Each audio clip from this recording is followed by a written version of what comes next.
we aren't disciplining the kids the way our parents, the baby So boomers and the so silent so generation. so Gen Z was born in the 70s. Gen Z, yes, 70s and the 80s, Gen Y. So, 30, the 80s Gen Y. yeah. Mm. And so So we are the parents of these youngins. we're the Oh, parents. grandparents. Shit. Are we the Yeah, grandparents yeah, then? it's grandparents now. But yeah, Yeah. um, the baby boomers and the silent generation, which was Big Mama and them, they believed in discipline. They believed in discipline. Man, they used to Those knock your teeth down. No, not your teeth down your throat. right.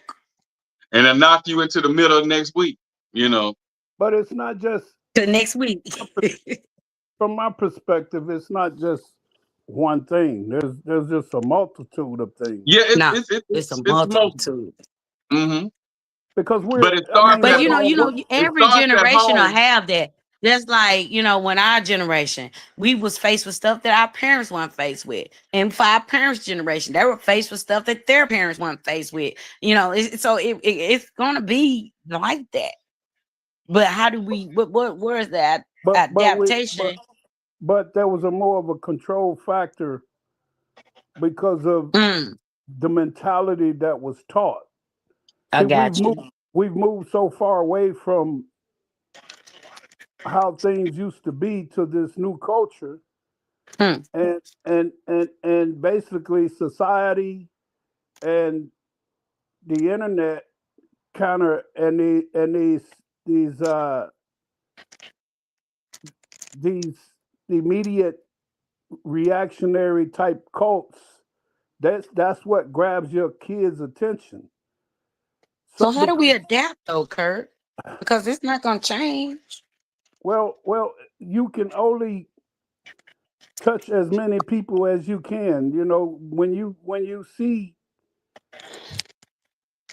you see your anybody in your family, you have to honor that and you have to support that and you have to implement. Hey, you need to talk to your cousin. Matter of fact, I was talking to my son last night, the one in Arkansas, and he was telling me about what's going on with his 15-year-old son, how good his grades are. He just came back from you know how they had those bands, they had those band what Competition. those competitions. He just came Yeah. back from Indianapolis, and I spoke to him for a minute about the experience, how much fun he has, and how competitive it was, and and he said, "Papa, I've been on my grades too, straight A's." It's lie.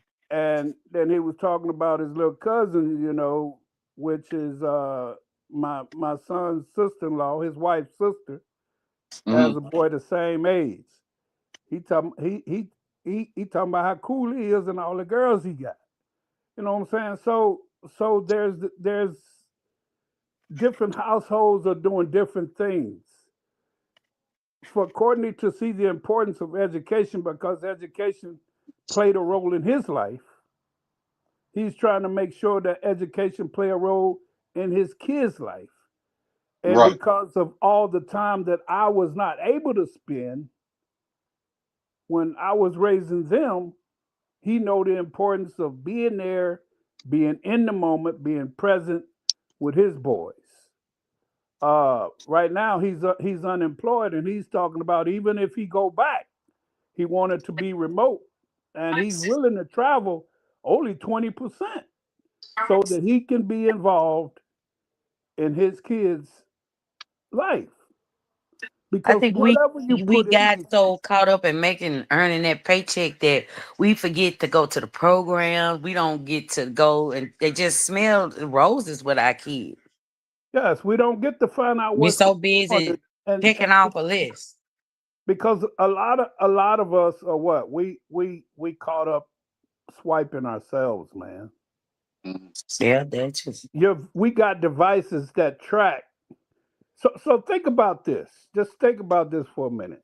You got a device that tracks how much you use it, and it tells you you've been on 8 hours a day this week. You've when been the phone recommend you think you need a break from the internet, maybe you need a break from the internet. It's telling you that. The fact that it's telling you that let you know how problematic this is. Okay. You Now know, that still go back to and what AJ was saying too. With everything being newly introduced, is not what the parents had, is not what Big Mama them had. It's something new. It's not what we had. it's a babysitter. Um, no, it's always something new being introduced. And so her question was, how do we do that? Um, how do what's the resolution? My thing is, it falls back on parenting and discipline. Absolutely. Because we were taught growing up, and like y'all always say, it's nothing new under the sun. Because what's her name? Anthony loves saying it's nothing new under the sun. So when we say that, that means the new things that were introduced, our parents made sure that we didn't bring that shit up in there. I Right. Absolutely. used to always hear, I don't care what such and such doing over there across the street. Oh, I wanted the beeper so bad. You not bringing it up in here, Absolutely. you know. So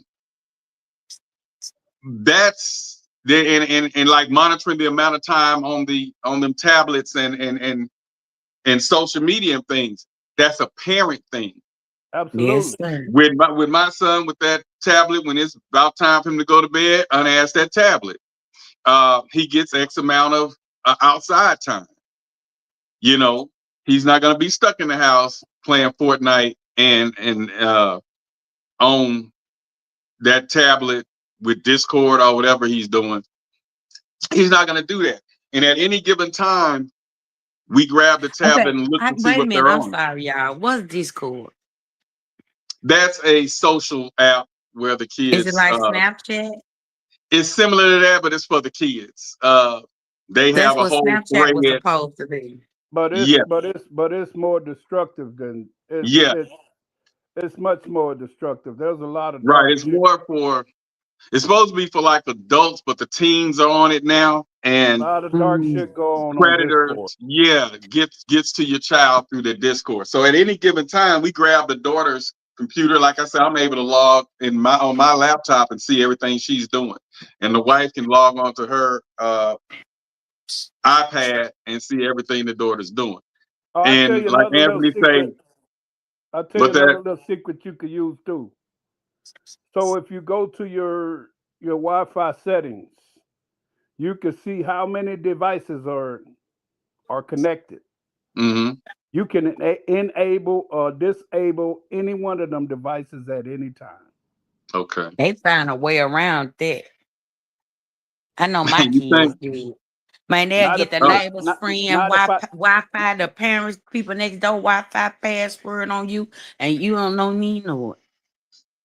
not if I disable. I can see what You need a I can scrambler see with what these kids. devices are connected in this household. But if they on the neighbor's Wi-Fi, let's say you cut them off. They say, okay, I'm gonna cut you off from the box, from my phone, and I'm Right. gonna pause you. They ain't gonna do nothing but go in there, put in their friend next door, and be on But, there. And then if it's but Xfinity or something like that, that's yeah, they they ain't sneaking even now, gotta Kurt. I even see what have you're that. saying. They can stream it off the Xfinity I with get no I get password. I get what you're saying, but They sneaky. like like You for gotta me, think they sneakier. yeah. But then it don't stop just at that. I was No, just saying that's a I was quick saying technique. maybe a scrambler. You know, like in the movies, they said when they turn the scrambler on, can't no Wi-Fi signal, nothing go Oh, through. No, you yeah, just yeah, like they have at the schools. My daughter's school has that. As soon as we put on her lot, our Wi-Fi go out. but you can just say like for them, there's no no video games or no internet throughout the week. Period. That's the deal for them. On the weekends, they're able to play. That matter of fact, they're able to stay up late and play. If they don't have nothing going on that Saturday, let them stay up to 12 o'clock, 1 o'clock, and play. When Courtney was coming up, he absolutely was addicted to games. He was so addicted to games, I thought he wasn't gonna be shit. I really used to say, "Boy, you ain't gonna be shit." He was. I can't even tell y'all. He would sneak and find the sticks, man. I hide them from. I go to work, D. I go to the mill. I hide the sticks from him.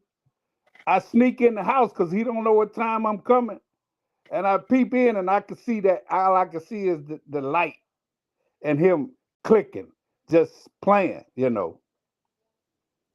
And he just loved playing video games. Mm. But he did do something with his life because he always made good grades. You know what I'm saying? And Right. I thought he was gonna write games, but he's already looking into his boy's future. He already kind of got an idea that the oldest one gonna wants to be an architect. I Uh, wonder though, is he on them about their game uses? Cause he know how it affected him so hard, how he was so addicted. of course, Hmm. of course. That's why. But he But know you it gotta can keep be a them busy. If you're he gonna know take away the he know it'll babysitter, be like you say, you he gotta know be it'll be able a to. You gotta he be know it'll be a filling distraction. in them gaps. He know it'll be a distraction because they do have a very very structured. They got piano lessons, they got swimming lessons.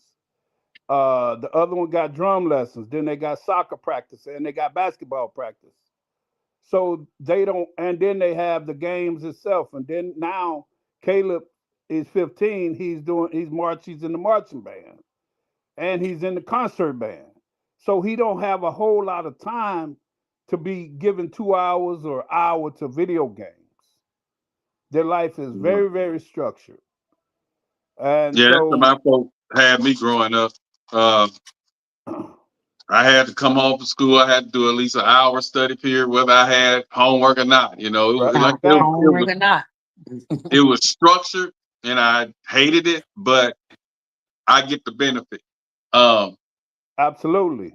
I get it, but But man, it I created, got horror but stories. You it understand But if me? created, we hated it, it, but so we hated it but it so much, created the work, it did we created, put in on our kids? and it created the work ethic and it created the discipline for you. Yeah. You were never gonna be the thing about you. All of that work did one thing. It didn't make you slow down. No, It made you not lazy. Hmm. yeah. And that's what I was explaining one time. The wife and I was talking, and at the beginning, now the daughter has straight A's now, but in the beginning it wasn't like that. So she used to always say she got a headache or stomach hurt, and I was like, nah, that didn't work. My Yeah, parents, if I even when I really wasn't, because I wasn't known for skipping school. So if I really wasn't feeling well, let's just say I got a headache and throat's kind of sore. My parents still would have me to go to school, and they say, well, if you're still feeling bad by 11 or 12 o'clock, Oh, call us and you can come home. yeah. And so, like I said, I used to get the perfect attendance all the time because I used to go to school. But then by the time 12 o'clock hit, the sun and heated up and you feeling okay. You pop your you around med your friends. and you okay. So yeah. And so they didn't allow me to just, oh, my stomach hurt. Oh, well, you can stay at home. Oh, my head hurt. Oh, you can stay at home. Mine didn't do Because that. So in I the don't real practice that world, here. that equates to, like you said, you don't go to work. You won't go Yeah. to work if you got a headache. I ain't gonna Exactly. say go to work if your blood pressure high, you Right. If you about to stroke pass out, level. no. But You go just to the cause you doctor. you got you Fuck woke up work. with a little headache, you But better I'm just take talking you about two little, Excedrin. little sinus or little something, allergies Take or you something. take you a little take you two Excedrins and get on out there. You know. But So but but it's so many. but for a lot of these kids, both of y'all know that for a lot of these kids, there's no parenting going on. It's No. either single parent home, and if that parent works anything other than day shift, nobody's going to be with that child all Right. evening. Yeah. So the kid, in most of these cases, with the kids that we're seeing having all of this destruction, man, they're just self-raising, man. There's Self-raising, nobody. but also, Kurt, when mom and dad did have to be away from the home, we were never there by ourselves. They Right. had my aunt TT over there. We had my aunt Somebody Carolyn was Bay.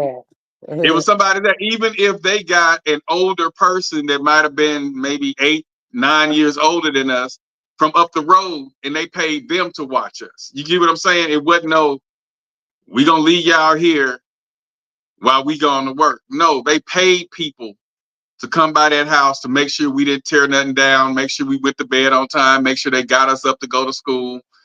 You know, and you can't trust nobody like talking about these days. And then even if you could, everybody have their own lives now.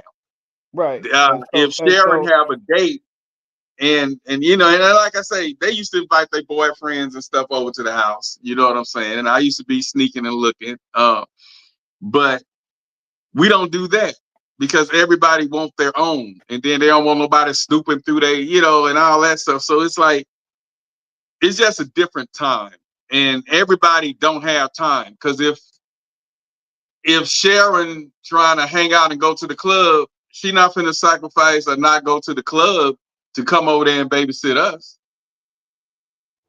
You know, and even all of those programs, man, they used to be after school programs.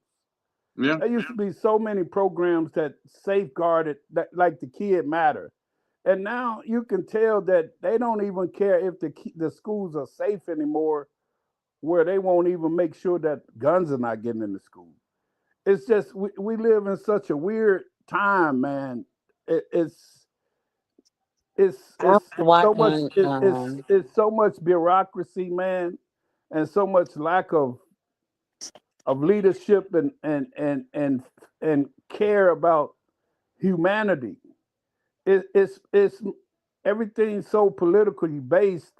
It's like even if you got one party that don't care about the other party, so they're not going to support anything that those people in those And then states need. and it's sad to That's say them a bunch ridiculous. of grown ass men and women, Yes, and they grandmamas and grown granddaddies. grown. Them bastards in their Them 70s and grandmamas, 80s. great grandmamas and great granddaddies. Thank you, and acting a goddamn fool.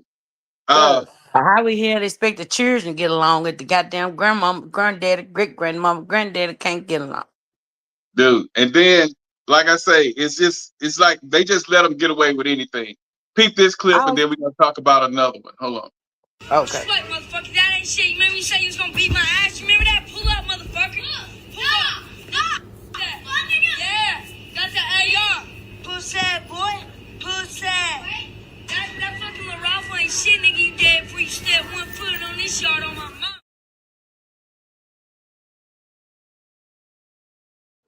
I don't And care they if don't. no go guns They, was unloaded. That want the way to Exactly. teach them about gun safety. Now, I'm all for teaching my 10-year-old how to shoot.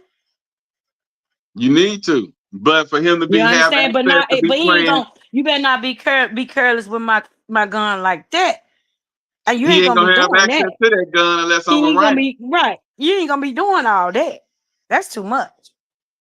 but the problem with all of that, they don't even know the seriousness of what they doing right there. They don't understand. Like if something was to happen, they harm somebody, hurt somebody, shoot some accidentally. Or one of them weapons had to accidentally discharge. Yes, they don't even understand. The mind isn't mature enough to even understand the seriousness But you know what? of If what's some going on. like you said, and then the internet, this culture of the internet, right? They put that Right. on the internet, and if something happened, they're gonna go back and pull up. Well, you've been holding AR since you was a little boy. But see, but even the fact that that post was allowed. See, Right. we can't have it one way You can't and have then both best of both worlds. and then expect it not to bite you. Like Hmm. you know, there was a reason that when we used to see the first visions of what we call TV, and you never saw them kissing, or you never saw them Hmm. naked, or you never saw dresses above the knee, or you Hmm. never saw You never saw him hugging. you never saw Look, I certain thought I things. look, I thought hugging and grinding on each other was actual sex, Be- until be- I was be- big. because they found that they considered that it may have been harmful, right? So now we Hmm. pushed. I saw one of the most disgusting stories I ever seen today on Hulu called the Caroline Flack story.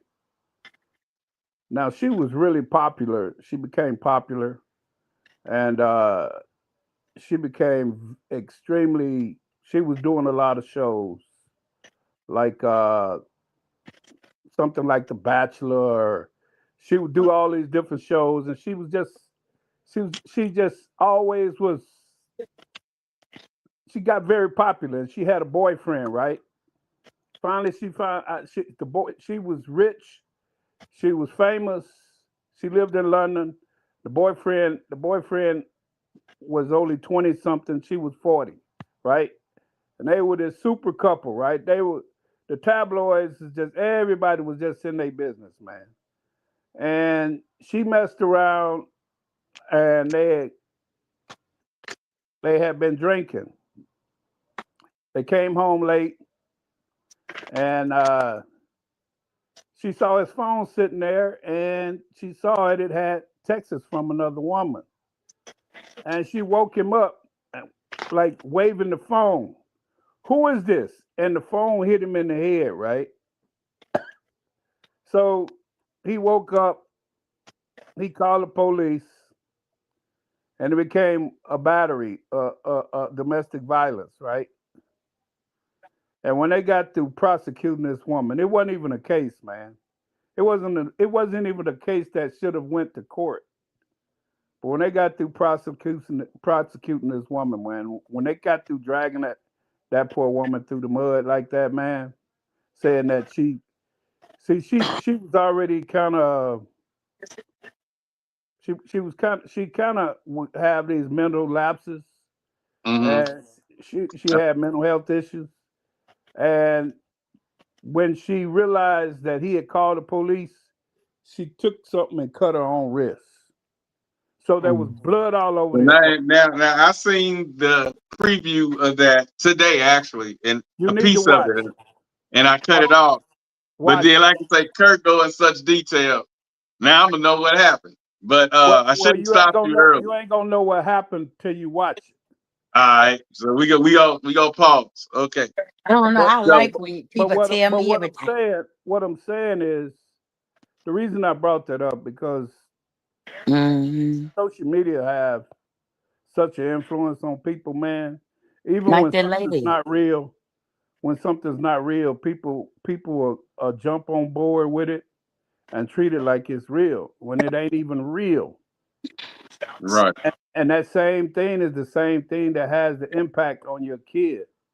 So if you ain't What about involved the in talking, kids that beat up the lady?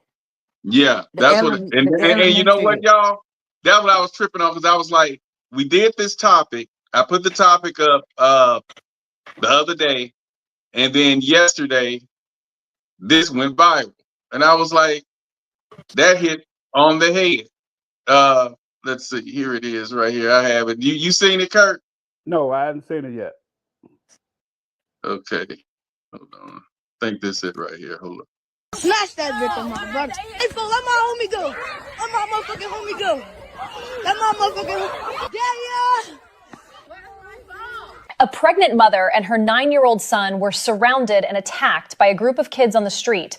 The surveillance footage from Chicago's South Side is now going viral across the internet.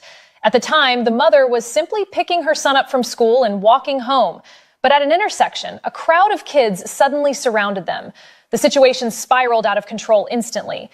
The mother tried to protect her child, but she was grabbed from behind, pulled to the ground, and then attacked by the group. She was pregnant and extremely vulnerable. Her son was terrified, crying and begging for help. Yet the kids only became more aggressive. Why were these children acting with such boldness and cruelty? And why did no nearby adults step in to stop it? According to the family, the 9-year-old boy had already been bullied at school for months.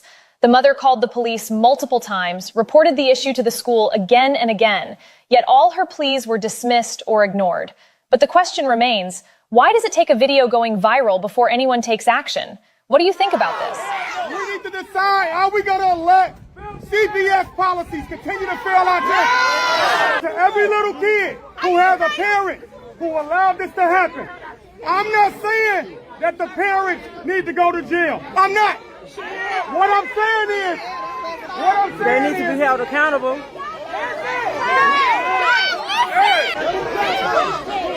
What I'm saying is, if you don't hold your kids accountable, we will.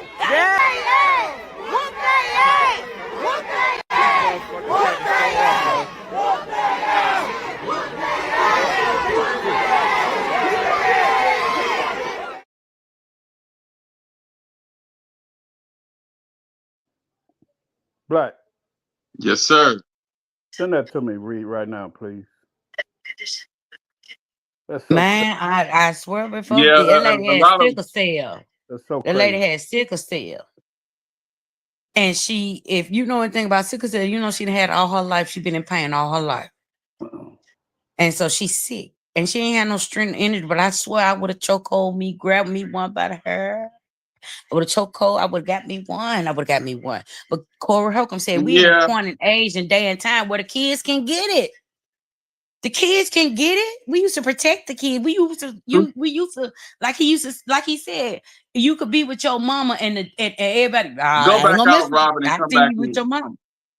Oh, that's me. You said me? Nuh-uh. I was telling Robin, Robin, somebody was backstage trying to come in, and it wasn't letting them in. Who is that in the top right-hand corner? Is that Ant? Who's that right up at the top right-hand corner? That's the podcast. Oh no, and she off today. Okay. Well, every she's not feeling well. So one of our panel members not feeling well tonight. So prayers go out to Anthony. Hope you feel better. I mean, some of these Wednesdays, man, I have date night with my girl because I don't get to see her that much. So we was watching a movie up until that's why I was a little late. No, you good. You good. We had dinner and a movie trying tonight. to send you this video right quick. Yeah. And then George having technical issues. He just said, I think I am too, though. It's the wind blowing in Memphis or something. That is so sick, man. That's just yeah. And that's crazy. The kids can get it now. They need to get it. But you know what we used to have. Where they come from, Kurt? See, who fault is that? But see, we used to have they weren't called security guards, but they were like guards at the school who were monitor each station when kids got out, and they didn't allow those type of those type of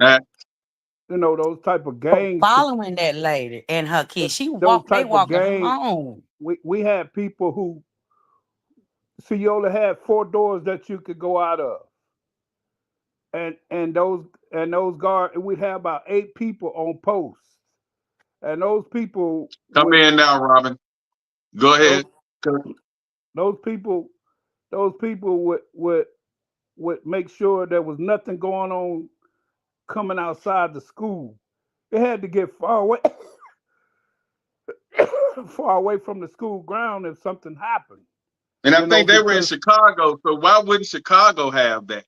You know? I don't know. That used to be a thing, man.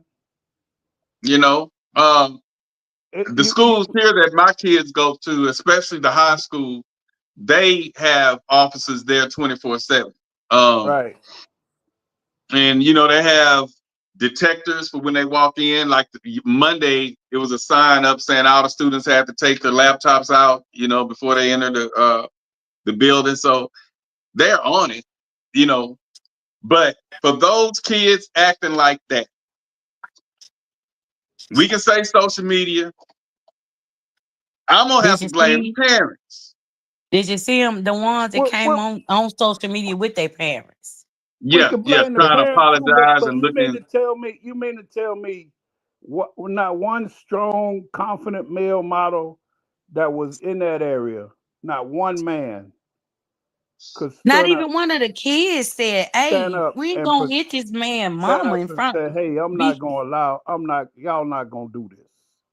See, usually, we've uh, gotten away from empathy, and it's not my business. I ain't finna put myself in that, cause that little kid's I brother mean, or I'm not gonna cousin. put myself in harm's way, like talking about when AJ and her man arguing. I ain't got nothing to do with that because I don't know what she done, and I don't want That's him different. thinking I'm messing with her. I ain't got nothing to do with that. Unless now, if he beating her down or striking her, I might go over there and say, hold up now, because I didn't have to do that before. I was like, hold up now, and I mean my motto: if you have to beat her, you don't need her. And I grabbed this guy not too long ago, and like I said, he not my friend, I guess today, because I grabbed him in front of his wife because he was striking her, and I wouldn't let him get away. I was holding, nah, let me go, man, let me go. I was like, nah, you need to calm down, da da da da. He couldn't get away from me, so he felt, I guess, intimidated or something, because he was like, he couldn't get away from that grip, and we don't speak today. He ain't said nothing to me since I restrained him from hitting his wife. But if it's domestic, I don't really get involved too much in that unless he's super striking her and say, "Hey, man, you ain't got to do that. Is it that serious?" Then man, and then he just keep doing it, and I see she really needs help, because some women like to get beat on that make them feel like the man love them. So I'm mixed on that. But children are a group of people jumping on helpless people. Oh, I'm in that all day. And so, like, and shout out another silence for the family in Bastrop that lost a guy at the townhouse, and then they went and burnt the townhouse down. Um, the deal with that whole situation is it's a bunch of teens, I'm gonna say 18 to 24, that go to the townhouse. I used to DJ the club. Um, when an altercation amongst them break out in there, I stop the music. And if they keep on fighting, I jump out. Even if the security there and they can't handle everybody, I jump off the DJ booth and I'm grabbing people and moving them out of the way. You know what I'm saying? I'm in the gym, I'm doing my shit. So I just walk through there, I'm grabbing them. Then one time I done that though, these two girls were fighting. And the guy who was by him, he's like the door guy at the club. He was trying to stop him, but then he ended up getting stabbed in the hand or whatever, in the arm. And he said, "Oh," and he moved back because one of his limbs was messed up and his finger couldn't move. But I didn't know that. All I know is he just went back, and that girl was steady stabbing, trying to, kill this girl. She had broke a bottle and was stabbing the girl with the bottle. I stopped the music. I seen that, and when I saw the guy move from them, I jumped up trying to save the girl because I knew her. And I went around her and grabbed her to try to save her, and the girl stabbed me in my hand. I'm talking about all the way to the white meat. And had to go to the emergency room and stuff. But when they see things like that going on, the new crowd, which is why that guy was unalive and why they have so many fights, people are minding their own business now. Where I jump out the DJ booth and help security, the other one's still playing music. That's them over there, and he watching the crowd of the few that's still dancing. Yeah. And so people have gotten to where they stay out of business, out of people's business. But to see something like that, I would have had to have done something, you know, directly to the one who was hitting the woman. The ones who was hitting the woman, they would have had to hit me too, because I would have been blocking them, and you know, I just couldn't see that going down, Yeah, especially the that's little what boy. got me. The one girl who hit her first. That's the child who interview I saw. And I'm like, and then it's like I'm one of the sorry. people one of the people said, imagine getting beat the fuck up and your attacker gets a pep talk. And it's lack of discipline. I blame CPS too. No, I don't. No, I don't.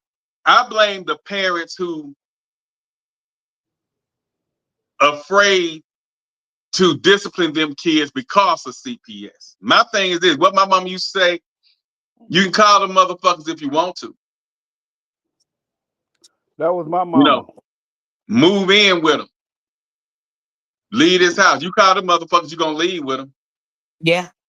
You know, stuff like that. And then you have to sit there and think, do I want to go to the foster home? Or do I want to stay here, eat, go to school, The play, go new to the kids park? like shit. I'm take my chances then. Fuck Yeah, the new ones. But yeah, it. so Shit. and then you get people who say an ass whooping with a belt.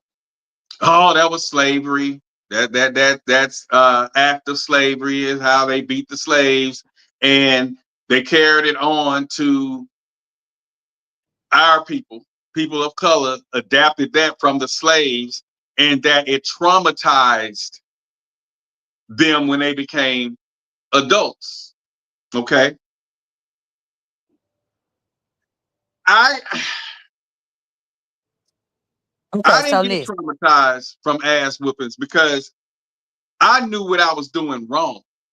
Right. I was brought up to be held accountable for my actions, and I understood that for every action there's a reaction and there's consequences and repercussions if you do certain things. Yeah, you know, you So bought a lot of them ass whoopings. You bought them. You know, I you bought bought them, and I owned up to them. If I got caught, I was like, well, shit, I did. You know, what I'm them. saying I it was is the what it is. same way. I was the same way, D.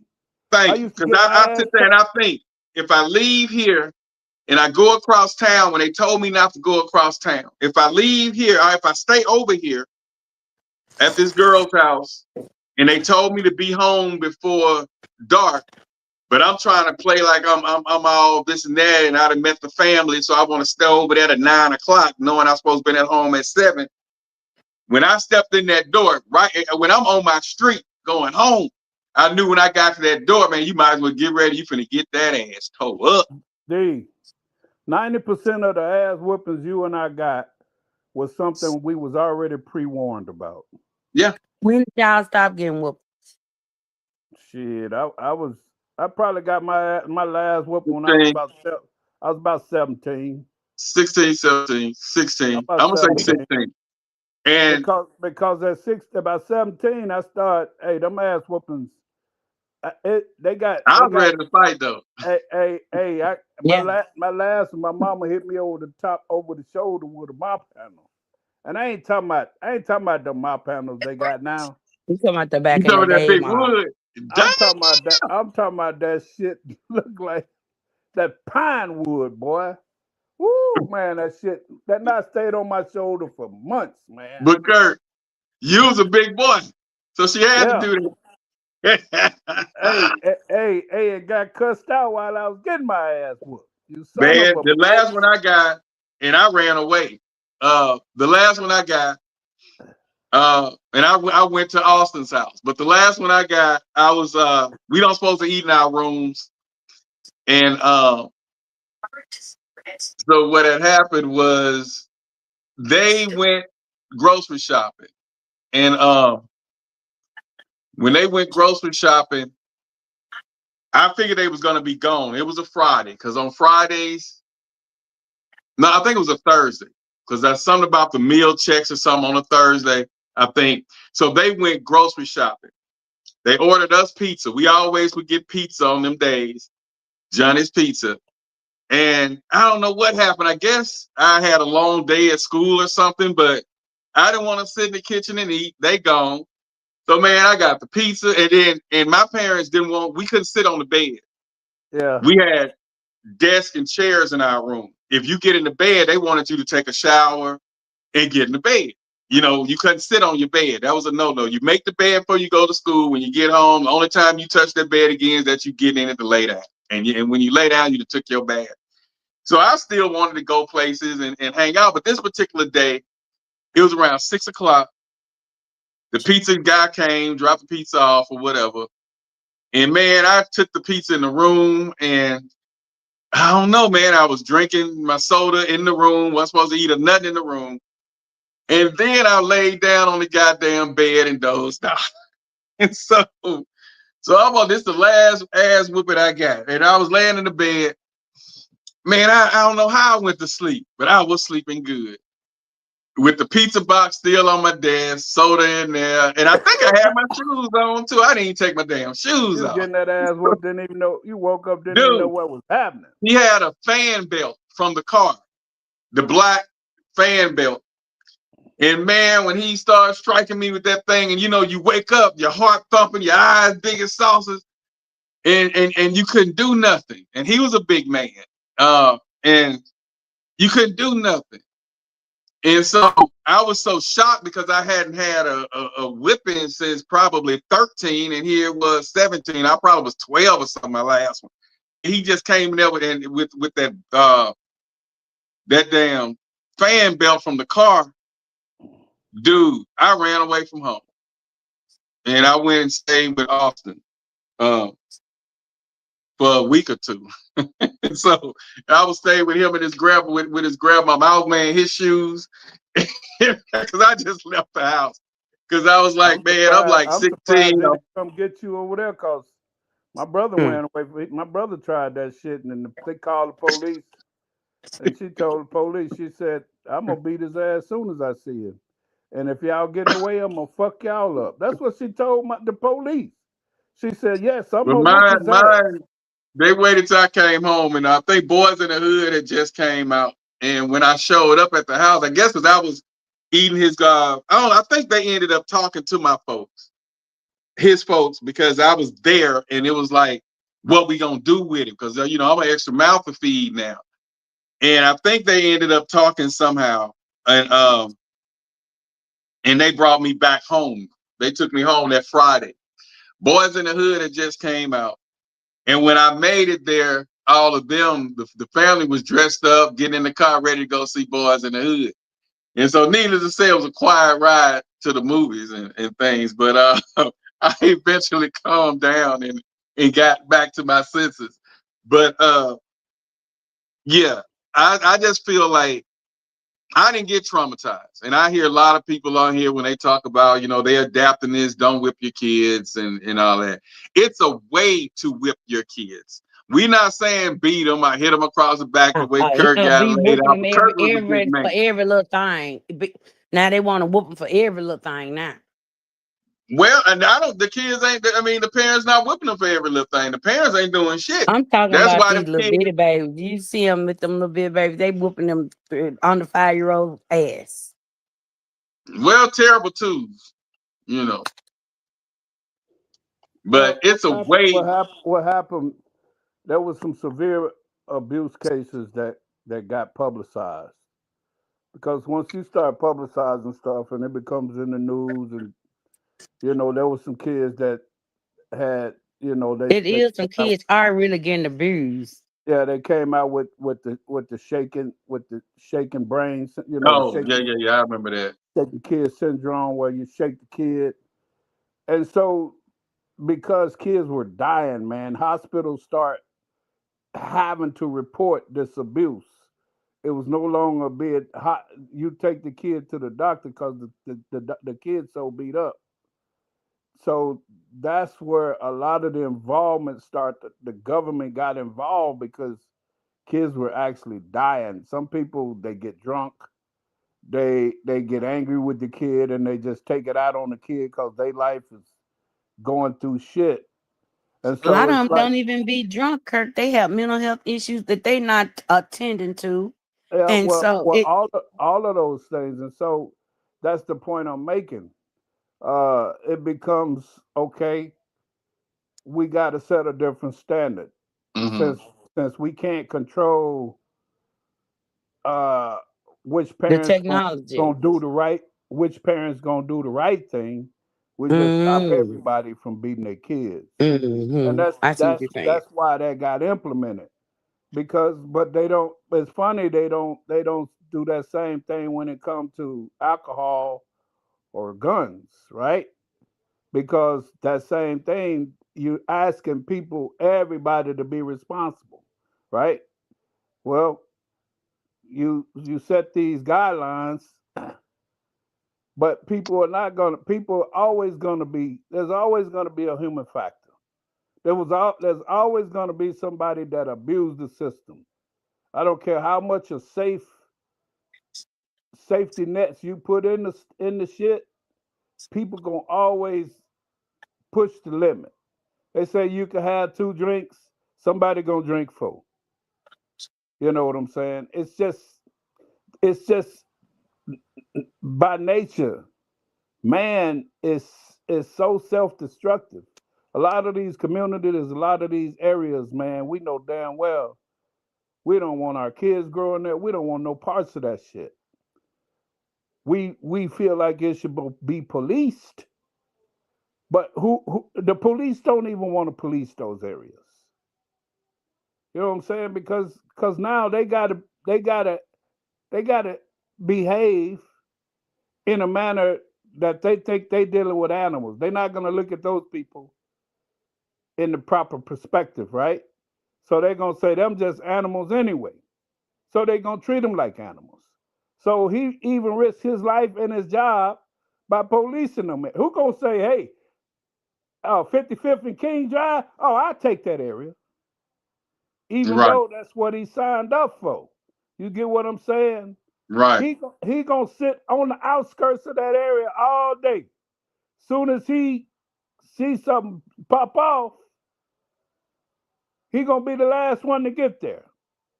The shit gonna be done happen, and the culprit's gonna be done got away.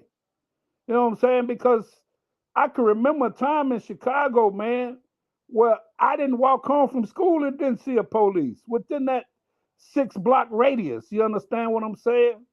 Right. But in all of these videos, there is no rescue. How is that? If you got say 2,000 police, right? What are they all doing? Writing tickets? They gonna Who's write tickets and they looking for drug dealers. So nobody's policing though, right? Nobody's policing. Nobody's solving murders. None of that. They Exactly. out there. But I just say, ass whoopers work if they were done right. We need to If they bring back whooping our kids' asses. Now, hold on. Hear me out. Hear me out. Because I know y'all heard that. Y'all like, Chris, hear me out. If y'all look at a lot of the stuff that's going on, particularly me in my city, I live in Philadelphia. A lot of the stuff that's happening is happening by what they call these YNs, young. So, in theory, I guess my son would be about that group because he's 19. The way my son would never own a poo shiesty, the way my son would never be walking around with a gun or a knife, because I whoop my kids' asses. Like, that's what I don't understand that. The way my daughter would not be 18 years old getting dressed for the prom and 7 months pregnant because I whoop her ass. I just need y'all to understand that. Gentle parenting, I'm going to whoop your ass. And then I'm going to, explain why I whooped your ass. That's as gentle as it could be. Or I'm going to holler first. And then I'm going to whoop your ass. That's as gentle as I can be. All it is, please sit down. Please stop. Please don't call me a bitch. Please don't go out and rob the 7-Eleven. We got to change the way we parent. We got to bring back them good old down south, southern, go outside and get me a switch ass whoopings, okay? I promise you, 99.99999% of the problems that we have in this world will go away because it starts at home. Y'all not whooping y'all kids' asses because y'all scared of y'all kids. Y'all not whooping y'all kids' asses because y'all worried about going to sleep and your kid blowing your head off. We need to bring back ass whippings, okay? That's what I'm running my platform on all 2025. Bring back those ass whippings. But she right though. Some kids I'm with her. will unalive their parents. What about the kids who unalive their parents for taking away their cell phone, for taking away the PS5? You know why? You know they ain't why? gonna just run away. They gonna unalive you. You know why? Cause they ain't You whoop know why they their doing ass. that? Cause they won't Because whooping they their didn't get ass. their ass whooped when they was 3 and 4 years old. Hold on. I believe in whooping ass, just not under 5. Cause a timeout That's will why work I for a say they didn't 5-year-old get baby. their ass A whooped when they was timeout. 5, I don't 6. give a fuck what you tell me. I work with babies. I love babies, and I keep anybody baby right here today. And I ain't gotta touch them. I ain't gotta whoop their ass. I ain't even gotta threaten to whoop their Right? ass. No, I no, no. make them And stop. with that, and with that, A timeout will certain work for kids under with that. 5-year-old. No. I didn't say under 5. I say 5 and up, or whenever they deserve an ass whooping when they of age and they understand. You know what I'm Yeah, don't be saying? So whooping on the 5 and 3-year-olds. up. Now the 3-year-olds don't know no fuck about. Yeah, they don't know nothing. I ain't say that. I said the word that came out my mouth was 5. If you just want to Okay. go word for Nah, word, I go with you. You I go. said 5. But the Come deal on is in, this: D Black.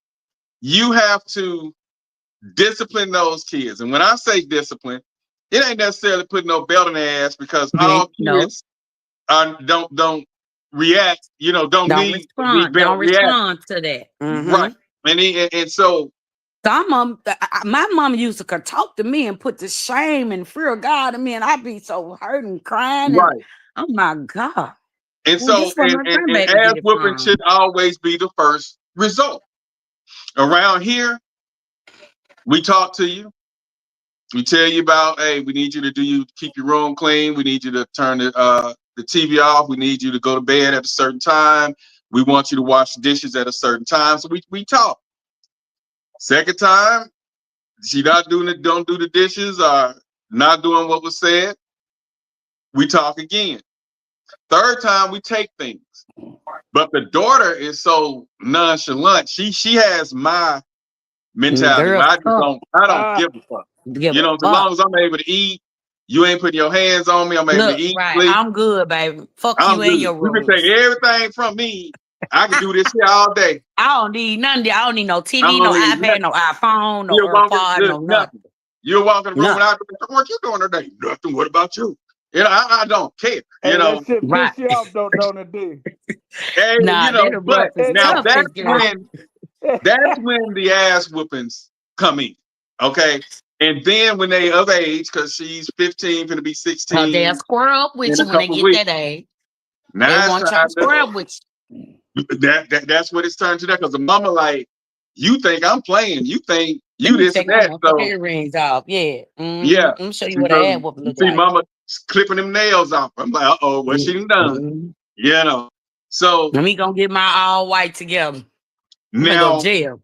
the youngest son, you can just look at him and say something.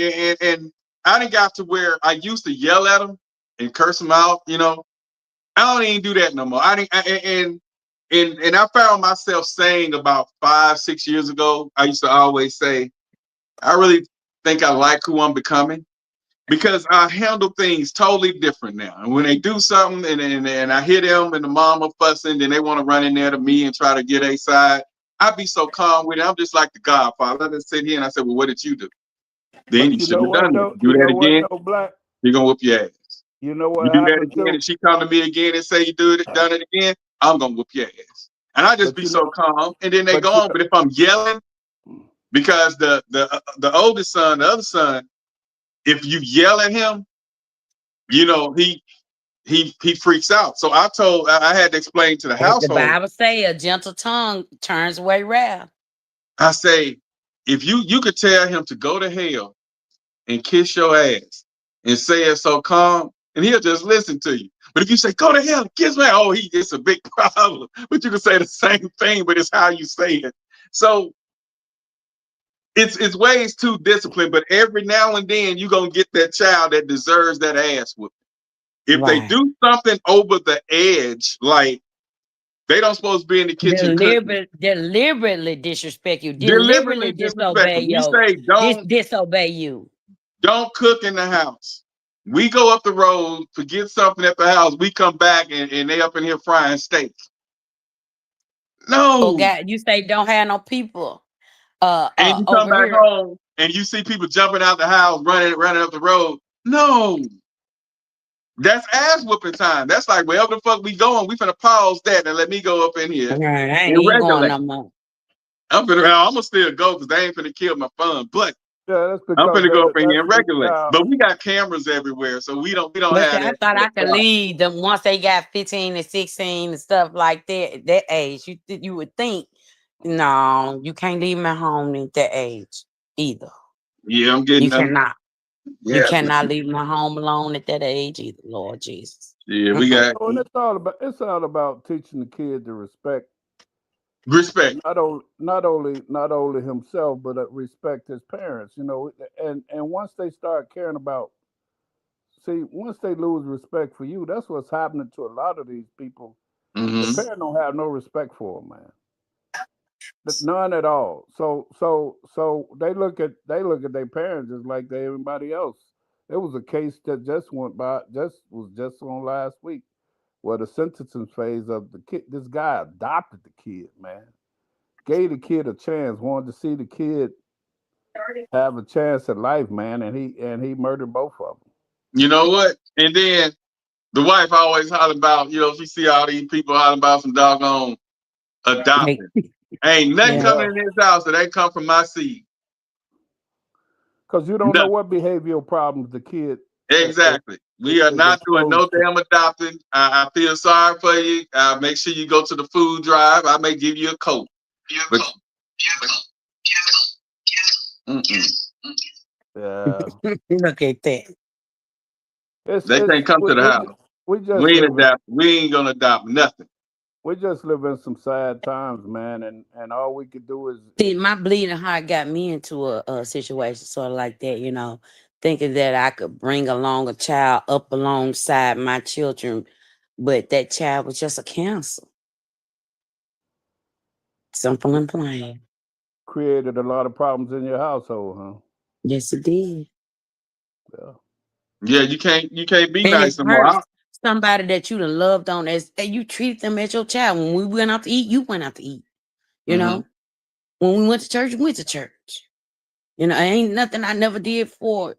I made sure, you know, and you feed them and you do that and you thinking you got and all along you You for think you're and doing it's like something good.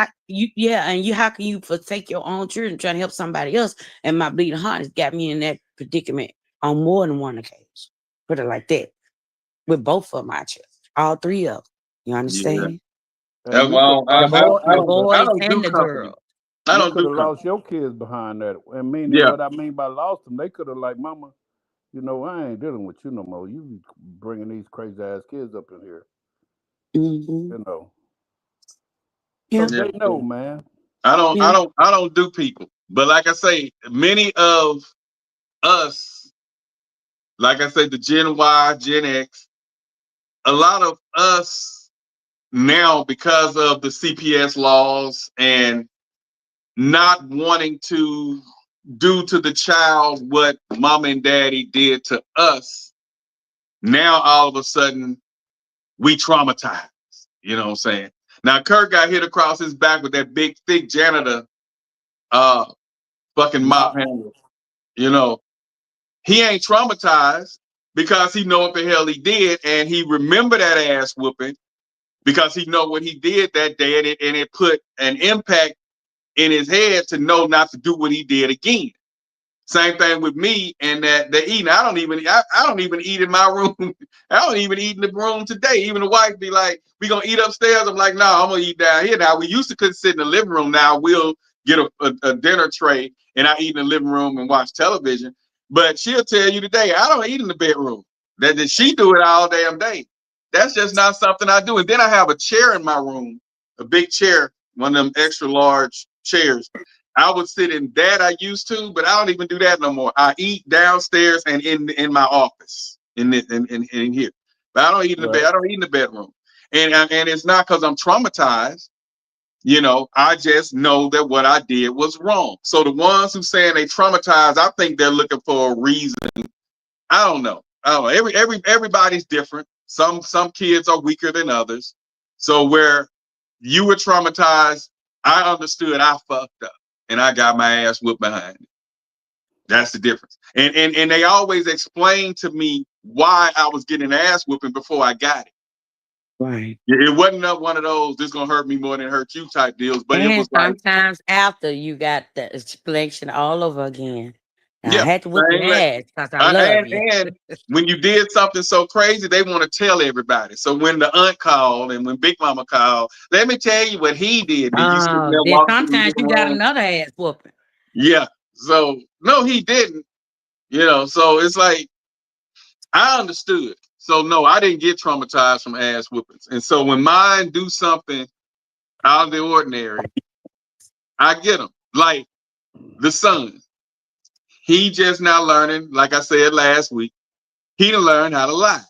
Okay, 10 years old, and he learned how to lie. And so he just sit there and he'll sit right beside me and just be running my just lying his ass up. So I was like, he went. I got the sister, his sister's selling candy and stuff, you know, at school, chips, candy, and stuff. So I'm teaching her to be an entrepreneur. So she got her little chip machine, candy, and juices and stuff things going at school, making pretty good money. And he decides he wants to go in her room and get the Takis, get him some juices, get some candy, and just eating up her food, just eating it up. Okay. Yeah. So then eating up her snacks that she sells. And so now I can, you know, it's a difference because she's spending her hard-earned money to go to the store, the BJ's or Sam's to re-up, and then she go to school and sell it.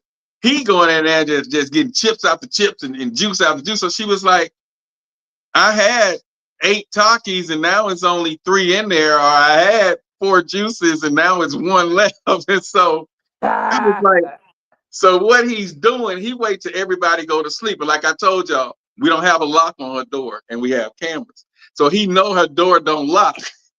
So he gets up in the middle of the night when everybody's asleep, go in there, get his snacks, and ease on back, you know, in his room, and he be eating. So every now and then we would catch a bag of chips on his nightstand because we don't eat in the rooms because that's a rule because of my trauma. We don't eat in the rooms. It has to be a very special occasion for them to eat in the rooms. So he just and the mom just had some of those Oreo cookie ice cream things that she bought the other day from Sam's.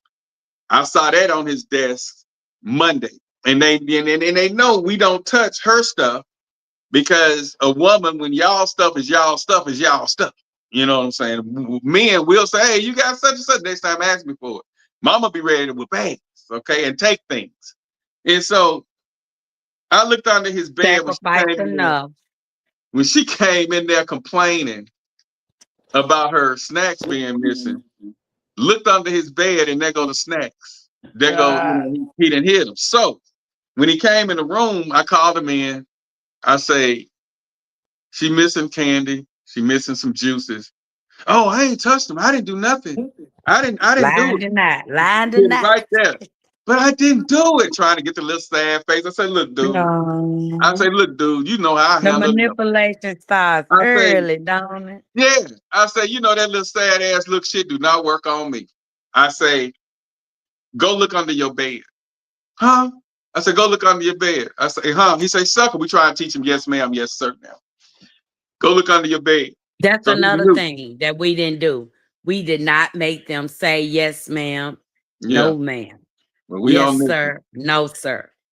And so he looked under the bed. I made him clean off from under the bed. I say, clean everything off from under your bed. So when he cleaned everything out, I walked in there. I say, what's that? What's that? What's that? I'm pointing at all the stuff he been eating the last 3 days out of her room. He getting a chip a night. a juice a night. And Full of the so what I snacks. did, I had to do You owe her something. some money. And the young shit, she looking for me to replace it. But Nah, he I better let him work it out. That go chip juice your ass up there to hey, the you know elementary what? school. You give me some. Hey, I might just do that because he be wanting money for Robux. I'm gonna make him work. Okay, thank you. Okay, so what I did, because that's the youngest, that's the son, The that's my baby. heart. You know what I'm saying? That's I'm my gonna boy. That's my that's boy. that's my boy. That's my brother. And Yeah, so that ass. and so I said I gotta teach him though. Yeah. And so I went in the room because when she was telling me and he was lying, I got upset It's at leaf first. season too. Let me stop. I'm sorry. I didn't mean to keep cutting you off. I'm coming with ideas now. It's leaf season too. He can start breaking leaves, cutting grass. Okay. At So 10. what I did when she told me, I got so upset. I said, God damn it, fuck, bring me the bill. Bring me the bill. I'm tired of this because he's been lying, he been doing this and that, you know. And I got the bill out. I already had it rolled up. So he's sitting there lying. I made him clean his room up. I walked in there and I showed him out. And I say, you know what? I hate a liar. I say, I despise a liar. I say, and you beginning to turn into someone I despise, and he don't want to hit it. I say, and you gonna F around and you ain't gonna get nothing for Christmas because he want this gaming computer and all that, the white see-through computer with the Where lights. you learning this lying behavior? Because here's From what he's school. testing. He's trying to test his boundaries. He's trying to Yeah. see, my friends in school getting away with this and that at home. Let me see what I can get away with too. Exactly. And the wife been telling me he acted a certain type of way, but I don't see it because I'm up here. And she's down there working with him in school on the school work. So she interacting with him a little bit more through the week.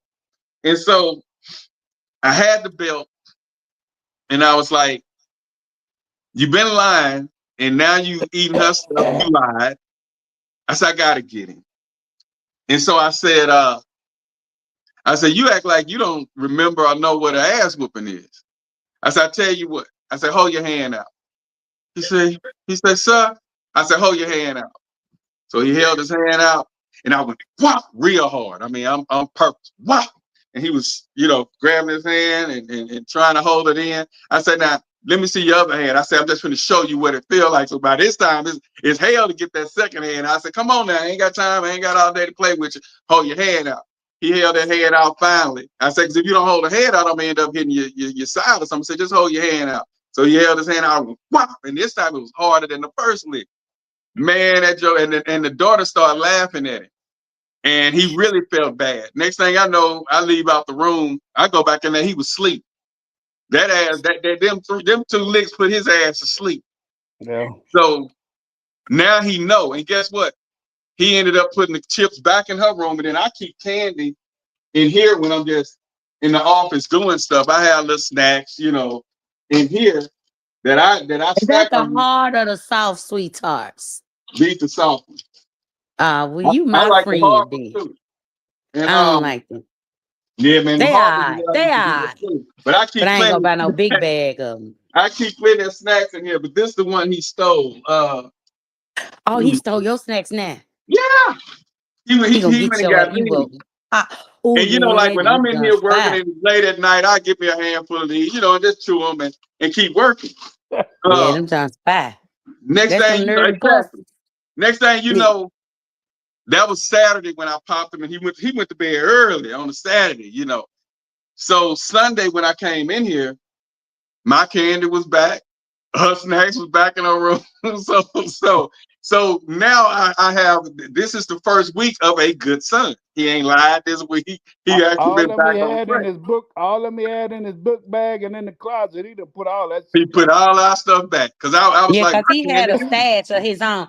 And see, that's all he wants is his stash of his own. So he Hey, needs to figure out a way for him to earn that. Yeah, hey, D Black. I'm gonna tell you another tactic I use to make my kids tell me the truth without ever having to go through a whole lot. I tell them about who I am and how I am. I say, I said one thing about me before I even start asking a question or investigating anything. Just need to know I done did all my homework. yeah, I done already did all my homework. That's And me.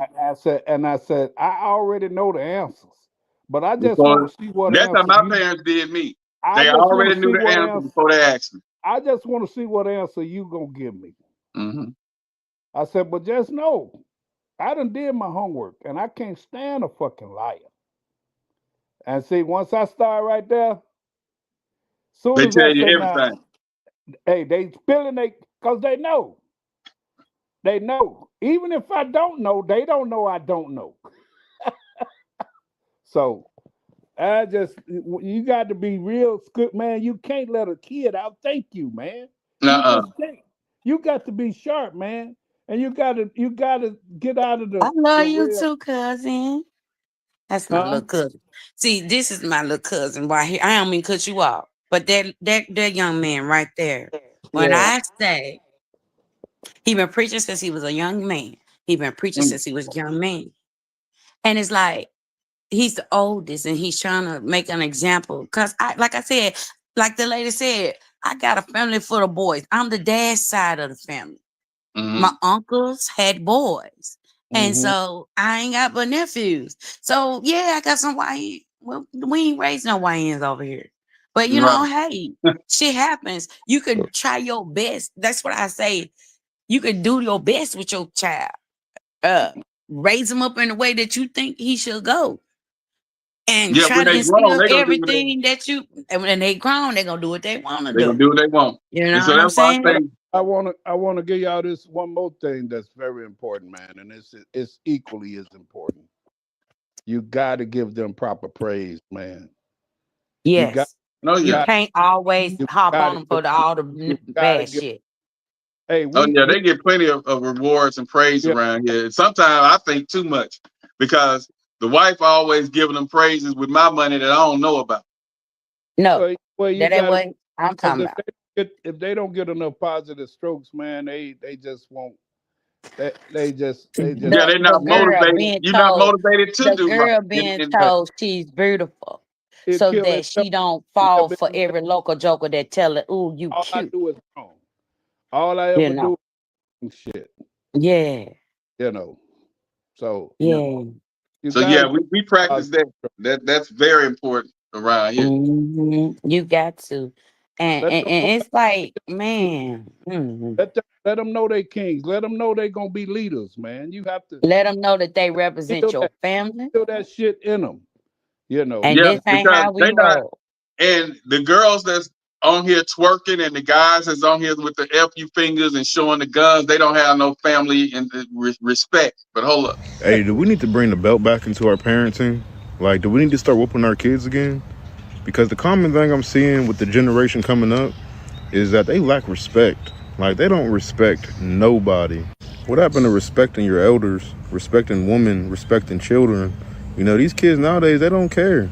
And I get it, respect is earned, not given. But damn, some of these kids don't even respect their parents. Like me personally, I don't have to whoop my daughter. You know, I can simply just give her that look, talk in a stern tone to get my point across. You know, I don't have to whoop her, but I swear there's some kids out here that need whooped. Like, I've never seen so many kids at the grocery store acting up, crying, throwing temper tantrums.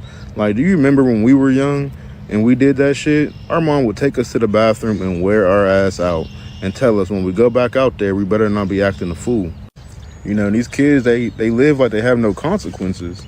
You know, we knew growing up that if we were out acting up in school, wherever, and our parents heard about it, that there was consequences. You know, we were gonna get a whooping, we were gonna get grounded, whatever it was. But nowadays with this soft parenting, man, people act like they can't say nothing to their kids. You know, they act like they can't discipline them.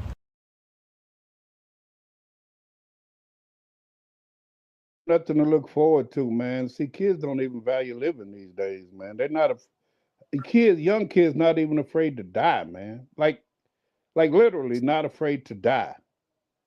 So, And so I think that's because the parent is not in their lives or is not hands on with their upbringing. all right. So if there's no greater value, no greater picture to be shooting for, then what's left for them? they ain't got nothing to shoot for. Understand? They like, I mean, and you could blame the economy to a degree. You can blame lack of jobs, but the families who had parents that didn't make that much money, they didn't have much. The families came together back then and they did the best with what they had. Today I it's grew up like, in the projects. Do you understand me? I grew up in one of the roughest, tough projects in Memphis. But you know what my mama did? My mama taught me the difference between a dinner fork and a salad fork. I know the difference between a salsa and a salad spoon, a salsa plate and a salad plate, a soup spoon and a regular spoon. I know what side the water go on. See, my mama took time to teach me shit, expose me to shit mhm. Well, a lot of them that I not would have doing that, never and been then they say we exposed don't to. have the funds for that, and so How is it when I know several places right now where you can show your EBT card and you can go and take a museum field trip with your kids for free? dang, But you don't want to do that. You don't want to take that time out. You busy doing what? Scrolling? no, right? but what happens when you see the kid who just say he come from a single parent home, and his mom doing the best she can. Right now, he on the fence. He wants to go to school. He wants to do the right thing. But then everybody else in the neighborhood, Around him. he see them hanging out on the block, right? He see them with wads of cash. He see them smoking weed and getting high. And he looking at his life, and nobody, he's struggling in school. He's getting bullied at school. He's got all of this going on, right? And he's got one or two people that see they got an opportunity if they bring him into their culture, bring him into what they're doing. That's going to be attracted to him, even though we know better that that's the worst thing he. Believe that's how my sons were so susceptible to game because the father was absent. But I did try to put, and I thank God for my village though, like the Pee Wee coach and the other Pee Wee coach. I mean, all those grown men who took time out their day, Monday through Thursday in the evening to coach my son and everybody else's son, and then games all day long on Saturday. Those men, I But thank now those God for my village. but now those guys are scared to coach. They're scared Yeah, to they don't even want to coach no more. because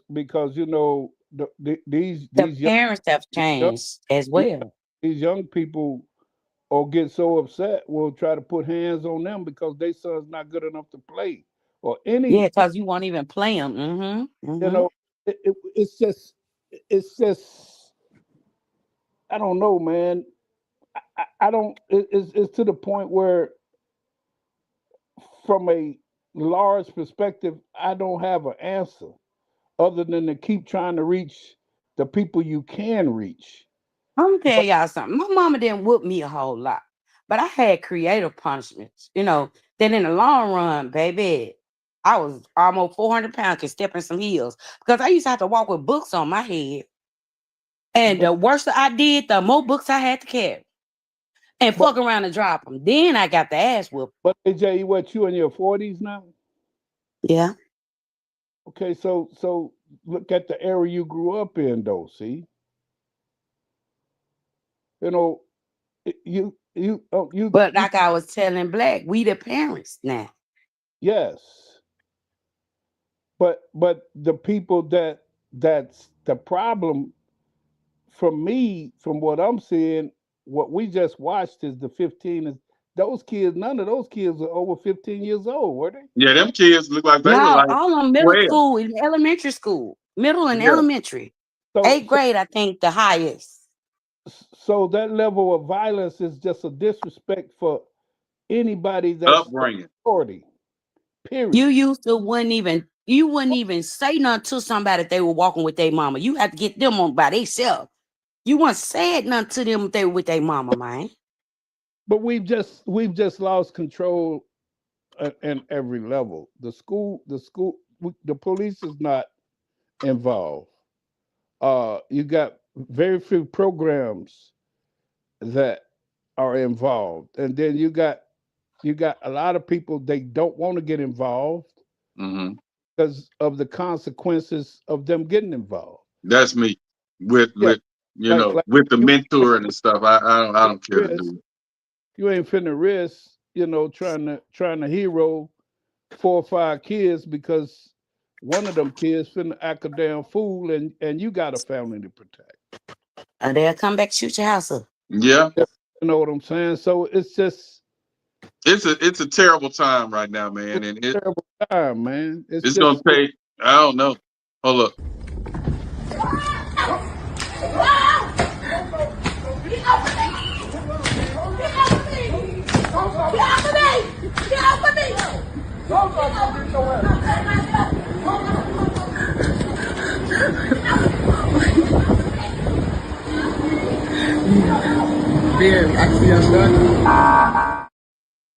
Now that's a good old fashioned ass whooping right there.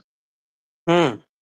That's that That's good that old good fashioned. old Now that whoop happened your to ass. me one That's time that too. old school whoop your That's ass. that old school. I was in there playing my favorite game, Dig Dug, and I got that Dig Dug stand up game in the loft right now.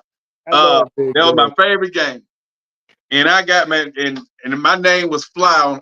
I had all the credits. I think Clifford Caldwell started trying to come in, and he started erasing my flies because he was on that machine. But I remember I stole a bunch of quarters from Dad and Mom. I snuck away from the house because she was taking a nap. So I snuck from the house and went to the store and started playing Dig Dug. I remember And you so I'm told in there just playing. I'm probably a good hour and something in it. And next thing I know, she walked in that store. I was playing that game, and I looked up and saw the store. The lady who was in the store, rest her soul, old Sharon. She was she tried to get my attention, but I'm in that game. you were locked in, wasn't I you? was locked in. You know, Dig Dug, you got to blow it up. So I'm in there blowing him up. I'm just doing it. And man, Mama came in there with that belt, waka, waka, waka, and I'm running all over that store, knocking down tissue, uh, cherry chans, hot, what was it, red hots. I'm knocking all them things down, trying to get out that store. Sharon was like, I ain't finna jump behind that counter. So when Mama finally got out the way, I dashed out that door and was gone. But I knew I had to go home. But I think I hid out. I think I went over Big Mama house for a couple of hours till Mama calmed down, and then I ended up going back home. So that was that good old fashioned, like that girl say, down south ass whooping when you playing the video games, they whip you in the store. Now, my partner Joe Lee, I talked to him a month or so ago.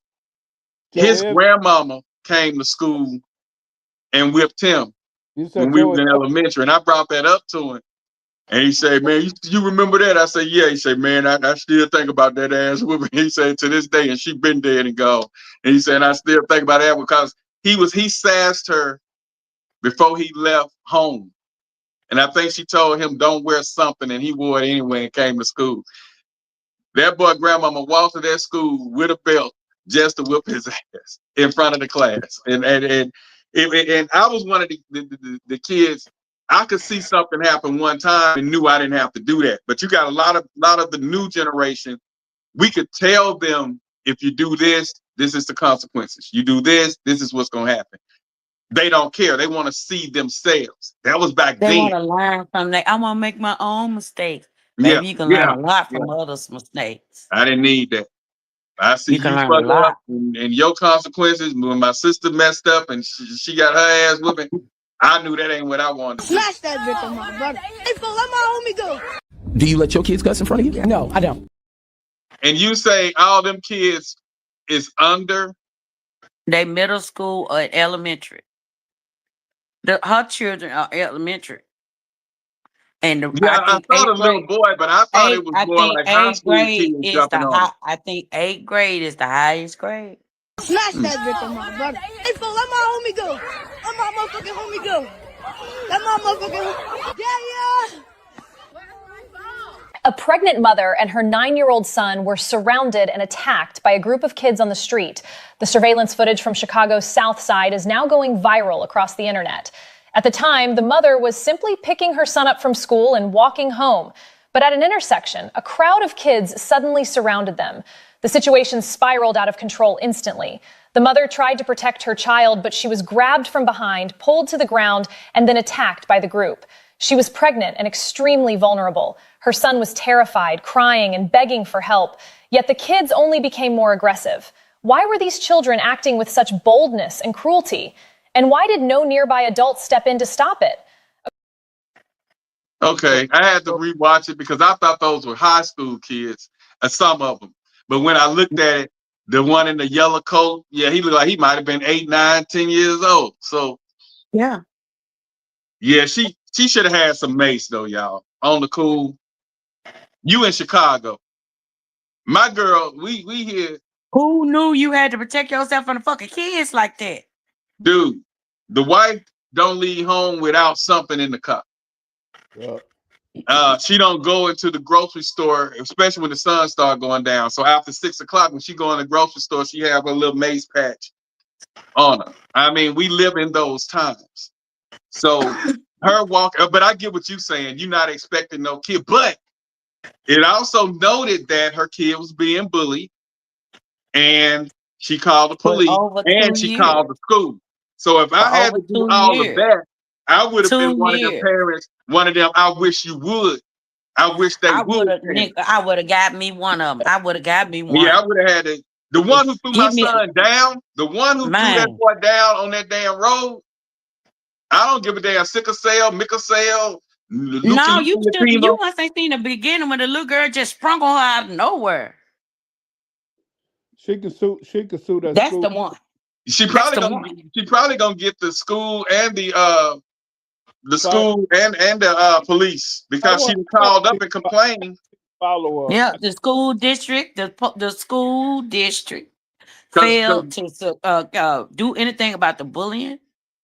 For 2 years, she complained. They dressed it up under the rug, so they finna get some money, and I'm glad that, and I will be following. But they moved. I've heard that they moved them out of that neighborhood. They've elevated them, and so now, of course, now everybody, I need to get my ass. But now you don't know what that lady got to go through. She already got sickle cell. And was they homeless, squatting or something? No, they just live in a project. Because I heard about another. And so they feel like now, they don't even live there no more because of this. I'm thinking they were squatting. Blessed. You thought so? I think so. Even though I like the jacket, that little boy had on a nice jacket. I don't know whether his dad bought it for him, but that jacket he had on nice. But and then my thing is why he wasn't fighting back. Some kids don't fight back. My granddaughter's like that, man. I be trying to teach her how to square up now, though. My granddaughter's like that. She won't fight back. I got videos of mine when he was 3 years old. Wait, he 10 now. When he was 7 years old, he hitting that boxing bag. I got a big old boxing bag hanging in the garage. He get on that, and then he also be playing that boxing game through the VR. And he be sweating and he be wearing him out, but he be, doing his thing. So you got to teach them kids self-defense now. And like I told him when he started going to the elementary schools here, and he would get into it with 1 or 2 kids, and I'll be like, you live in an evil world. I said, they're going to say stuff about you. They're going to find stuff to talk. I said, I hate that you're going through this particular time, but it's some evil ass kids out there. It's some evil kids out there now, buddy.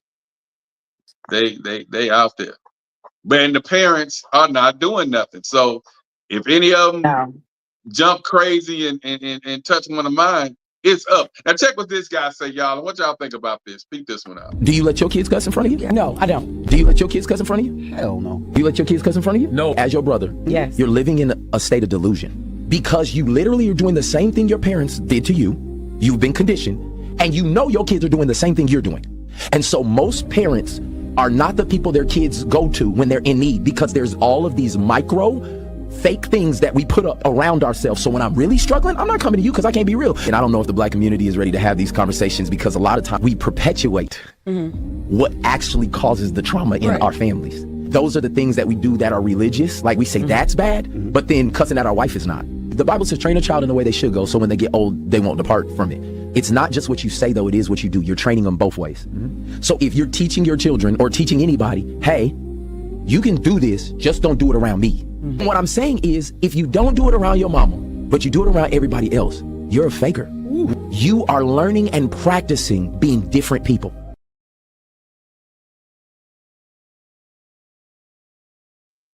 I agree with that. That is true, though. To If me, you that's are, the most ignorant even with shit. me, when I watch kids, I have to tell them quick, hey, you do that at home, then don't do this shit over here. You know. Yeah, he say if you do that like that, you being fake. But what he's saying is, if just say you said your kid don't cuss around you, but and you don't want your kid to cuss around you, but you cuss around other people, and you cuss around other In people. front of your kid. No. He said they do it in front of other people. All the Yeah, kids. he say, yeah, the kid. Yeah. He say, you'll tell your kid don't curse around me, but it's okay for them to Your go, kid, be somebody in the else street in the street. and cursing. Right. I can feel that. So you perpetuating two things. You saying it instead of telling me that don't do it at all, you telling them just don't do it around me. Right. You know, just Right. teach them Well, But I that would goes say back to if you can't do it around me, don't do it at all. exactly. that's one way, but in reality, we already know, like AJ say, we can bring them up the right way and they still gonna do what they're gonna do anyway. So what you tell them, and so like I say, I saw it different because it's respect to not do it around me. I know But it's also respect to not do it around nobody else grown too, though. once you grown and I'm talking about kids. Because that's a whole nother different conversation when they grown. okay, so yeah. So with kids, I don't think many people preach to their kids, go out there and do what you do and don't do it around me. He kind of lost I me. don't think they preach that. I think they preach don't cuss around me, but knowing damn full well when they drop their kids off, they be cussing around other grown folks. That's what he's saying. Right. So he kind of, when he lost me was when he said, you tell them it's okay to do it. I don't think a parent tells no kid it's okay for I you don't to think curse no around the parent is name. telling them. Yeah, I think what he's saying is, my kid, your kid ain't gonna come to you because they can't be real with you when they really struggling. That's why we know kids are unaliving themselves and we didn't even know it was an issue. I felt that part. Now maybe I need to hear it again, see what yeah. you say. Let's see what he said again. Hold on, because he lost me. I was with him until it sounds like he's trying to justify, just like the child who parents let him smoke weed with them at 16 years old. It seems like, and then the parent who say, well, they Okay, might so as what well about smoke weed. They might as well smoke weed with me because they're gonna smoke it anyway, so they might as well smoke it with me. But You see what what I'm if saying? they outside in the backyard with their friends and the parent don't know they out there smoking? I'd rather not know you smoking and catch you doing it than me letting my 16-year-old or 15 or 14-year-old son smoke weed with me. We're not Yeah. doing it. We're Nah, not doing it. that's contributing to the delinquency of a Well, minor. That's a even whole if it charge. ain't, I That's just a don't whole feel charge, though. until you're grown. Well, it's your own child, your own household, your own yard, your own, your house. That's still the delinquency of a minor, baby. But until I just feel like, even, I ain't finna smoke weed with my kid. I'm sorry. I'm not. I smoke with my grown kids. I smoke with my grown kids, yes. Yes. But let's see what he says. Do you let your kids cuss in front of you? No, I don't. Do you let your kids cuss in front of you? Hell no. Do you let your kids cuss in front of you? No. As your brother, Yes. you're living in a state of delusion because you literally are doing the same thing your parents did to you. You've been conditioned, and you know your kids are doing the same thing you're doing.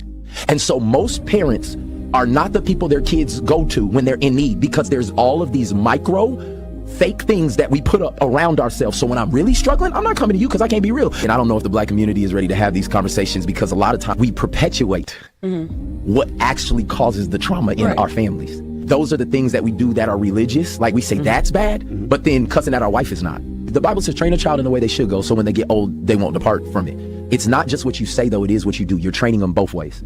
So if you're teaching your children or teaching anybody, hey, you can do this, just don't do it around me. What I'm saying is, if you don't do it around your mama, but you do it around everybody else, you're a faker. You are learning and practicing being different people. I'm like Anthony. He said a lot of stuff, and some of the stuff He was here kind of and there, yeah. didn't make He was sense. here and there. Yeah. It seemed like he's just trying to justify that He he's able to mixed a do. whole lot of stuff up that wasn't necessarily relative either. Right. Because one didn't have nothing to do with the other. There you go. Yeah. So, and this is how I feel about that. Like you say, AJ, once they're grown, it's okay. So you let your kids curse in front of you? The grown ones, they've cursed Yeah. in front of me. Yeah. Yeah. Okay. Yeah. Here we go. Here's the conversation now. I believe, Uh-huh. now that I have grown kids,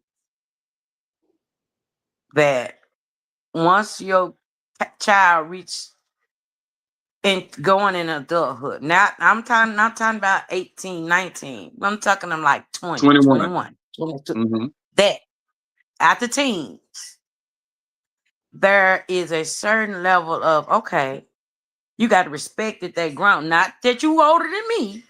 Not that you my fucking equal, because you'll never be my equal, you see. Mm-hmm. But you do have to start to get to know them on a level of their grown person, who they are. That grown person, not that child Kids can curse under with, you. they can't curse Huh? at, my kids can curse with me. They can't curse at me. Right. It's gonna be That's what I'm saying then. That's what I'm trying to say. Now you ain't gonna call me no bitches a hoe. We got a problem. It's gonna be a level You know, but you know, we talk about the game. Damn, that bitch was cold. Hell yeah, that bitch was cold. Yeah. Like they might say, man, Pops, you see that shit? That's nothing wrong with Yeah. that. Yeah, I saw this shit. Now, feel like this is. And my thing is this, because to me it's a level of respect. When I go around my parents and my people, especially the aunts, the ones who raised me, the ones who disciplined me, the ones who chastised me or whatever, there's a level of respect. I'm not gonna be now. I might say I don't even like saying damn around them, but The same way with my aunts. I don't. But I'm not that auntie. I'm not gonna say fuck and you know and stuff like that around my parents or my peers, because it's just a level of respect that I have from the way I was raised. Respect the elders type deal. So I don't particularly curse. Every time I go around my parents, I turn like 16 again. And so I just don't do that out of level of respect. And I don't think to do that because of the respect that I have for my not that it's wrong that anybody else do it. I just don't. Yeah, I don't do that. And I'm doing my kids like that too. We don't curse in front of them. That's disrespectful. Now when I'm with the homies or when they with their friends and you know, they doing it and they of age. But when they come around me, I'm respecting a certain level of respect. Don't come in here saying, walking out the from outside, say, man, fuck that bitch. Hey, you ain't finna say that around me. You know, I just don't, cause I don't do it. So I don't want mine doing nothing I don't do. You know what I'm saying? So they don't.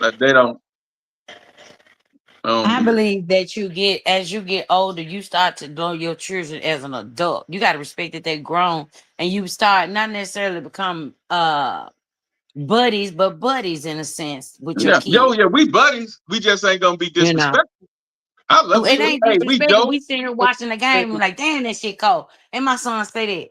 I ain't tripping. I call my son say, damn, that shit was cold. I'm not gonna trip. Yeah, I mean that to a degree You is know, cool. That to a degree is cool. Shit. even if we talking about sex and he fucking, I know my son fucking. He on his second baby. All Fuck that's you. cool, but I don't care for you just talking to me like you talking to you cursing.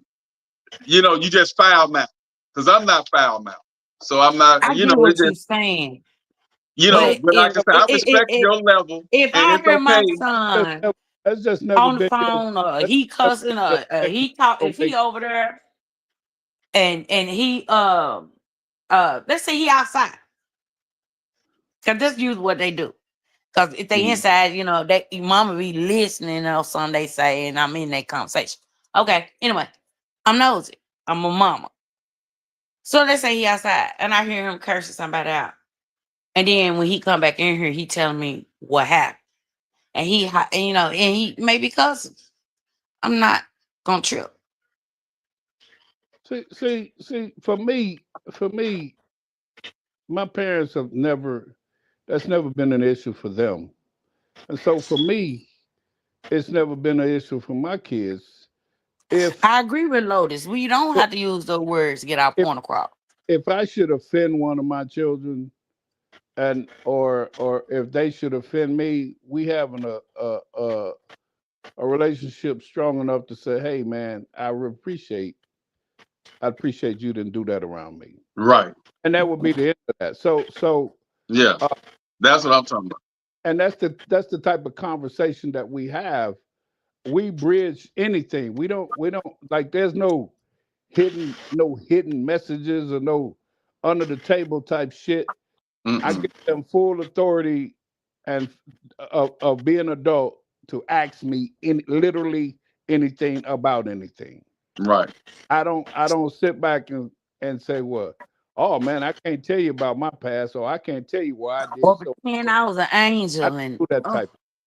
uh-uh. Right. So I so can so do So it. I yeah, would that's the communication that we have. They're able to talk to me about any and everything, but you're yes. just not gonna be disrespectful. The daughter wouldn't even when she's the oldest in the house, she not gonna do or say nothing because we teaching her there's a level of respect. Um, but like I said, that don't mean the way anybody else is doing it is wrong. Right. So Just exactly. like this little saying used to be, for me in my house, we would serve the Right. Lord. For me in this house, we ain't finna Yeah, do no excessive we cursing. Like if I was to let the daughter just curse, or anybody over here, even if it's grown kid, and I got a 10-year-old in there and he hear them cursing, he gonna want to curse. So we have to, it's just certain rules and things that we have to do when with the situation of the house.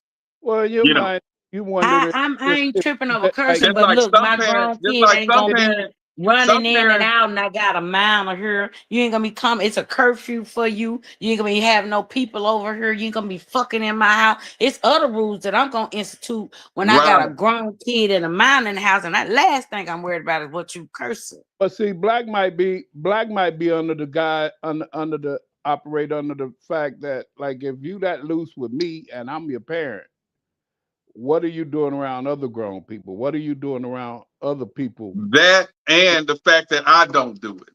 I Right. respect my people. So if I'm you not got gonna go around my to brother do that, that I told you about in Arkansas and just be, I mean, he used to Well, then chastise in me. Now I essence, would with him. I would in with him essence, because then dude is right, because then you are creating a culture where they won't do it in front of you, but they'll do it behind your back. when they grown, I could care less what the hell they do I'm behind my back. I'm talking about children and grown. Well, let's I separate the mean, both. Let's separate the like two, you say all because the time. a At the end of child the under day, a a kid gonna certain do what they age gonna ain't do gonna. anyway. A child under a certain age ain't gonna curse with me. You better not slip up curse. No, we talking During the about game. let's talk about my 15 finna be 16-year-old. And I Okay, now know she her shouldn't be friends cursed. at school. I know her friends at school curse up a storm and she probably And cursed the hell out with them. and yeah, and that's fine. You do that over there with them. But she not gonna be cursing in this house around me. Yeah, Period. because she should, as she should. So When you, like I said, when you grown and you want to do that, that's fine. Because every now and then, like I said, I turn 16 when I get around my folks. But every now and then something may slip. But if mine might be like, damn, or something like that. But I ain't finna sit here and say, man, fuck that shit. I don't talk like that around my parents, yo. I just don't. And like I said, I don't knock nobody, but it's just how I was raised, and the respect. Big Mama taught us respect, so I just don't do it. And the fact that I don't do it, I don't care for So my is grown that kids. what that dude is calling the fakers? But see, that's the type That's of just his words. He call it the fakers. I call That's it what I'm respecting saying. me I'm and my saying that house. what you trying to is No, that no, what I it's call him saying? That's respect what he's me. saying. I don't care how he see it. That's his. I don't knock nobody's ideas or how they do. I say we're on here saying what we're not going to do, and there's no right or wrong way. You say, Yeah. you may say apple. I say apple. No, You may no. say I'm just saying vegetable. I say vegetables. So if it's that no, dude is talking it's the about same on that way. video, if Mm-hmm. he's talking about grown children versus minor children, Mm-hmm. you see. As But I an think he's as an talking about. adult, I think on that video he's talking about little kids, right? he didn't Minors. specify. yeah, he didn't But you, specify, but me as a grown adult, I don't curse around the people that reared me. I just, I don't loosely curse. But like cursing, if it's a game, like y'all say, if it's a game and he throw the ball, I might say, damn, if he missed the ball, that's different. Because I do that all the time, and that's just impulse. That's just not me holding a normal conversation. Like, yeah, man, I was out last night, I seen this bad bitch, man. I fucked shit out of. I ain't gonna talk like that around my people, nah. my people that Most reared me. I people just not. don't do that. I don't do that. I might, if anything, I would alter my words because they still able to talk to me, but just say, hey, I met this fine hottie last night and we smashed. Look, I'm they're gonna be cool like, with that. and you had a one night stand, baby. Yeah, I'm cool with that. I'm cool with that. Yeah, that's called a one night stand. You know what I'm saying? My thing is respect. Like the 10-year-old came No. home day before yesterday bragging about he had a girlfriend. Ooh-wee. So we're able to talk, but we just don't do that. I just can't sit up and talk to pops and be like, yeah, man, I fucked this bitch last night, man. We did this and that, man. I'm gonna go get some more hoes. I just can't do that. I just can't. You know what I'm saying? But I don't knock nobody who let them do that because a lot of people, that's their way of bonding with their children. I'm not gonna bond with mine that way. We gonna bond. We gonna take trips. We gonna talk about personal things. We gonna talk about birds and bees, sex, and the latex. We gonna talk about all that. We just not gonna be disrespectful with it. I don't care. I don't. But another thing, because I don't curse that much.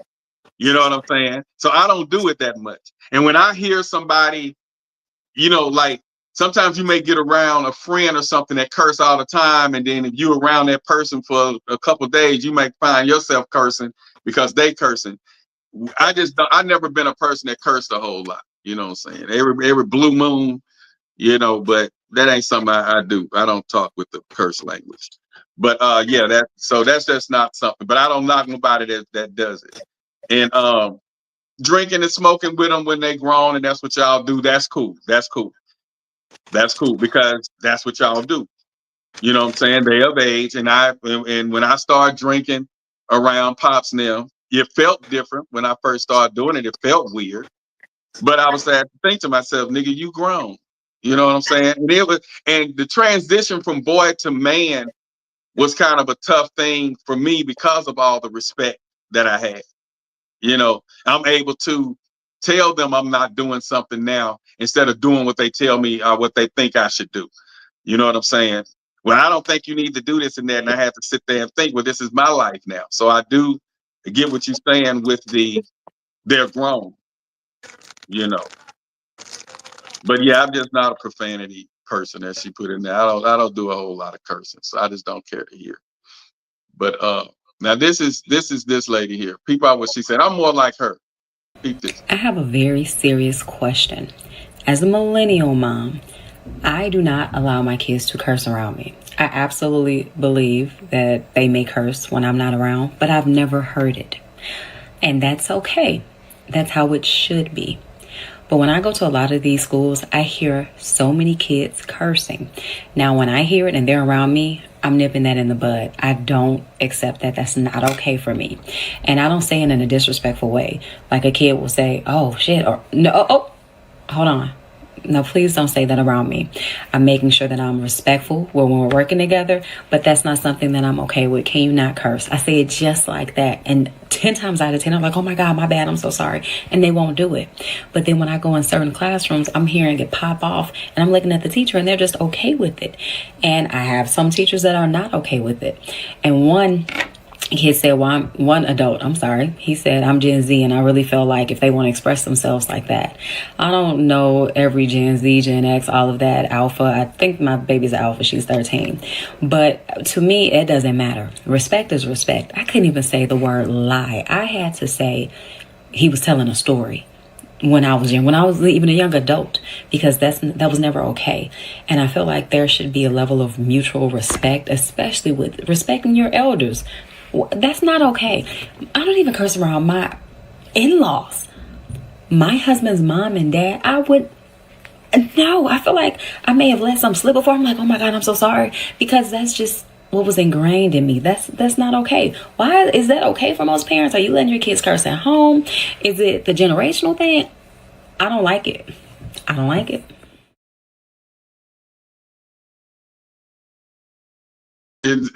So that's kind of, I ain't as deep as her, but that's kind of where I'm at now. Like I say, the shit, and I might say hell, but it's just certain. I ain't gonna say pussy and dick in front of my parents. I'm not, you know. I might. I say around my dad that I won't say around my mom, but my mom not here anymore. But I got a lot of respect. Like I'll say shit and words like that, but I'm not gonna say certain vulgar words around any adult female. Right. My daughter-in-laws, when they come around, when they're around, I don't search certain things I don't say around them. You know, I give them respect.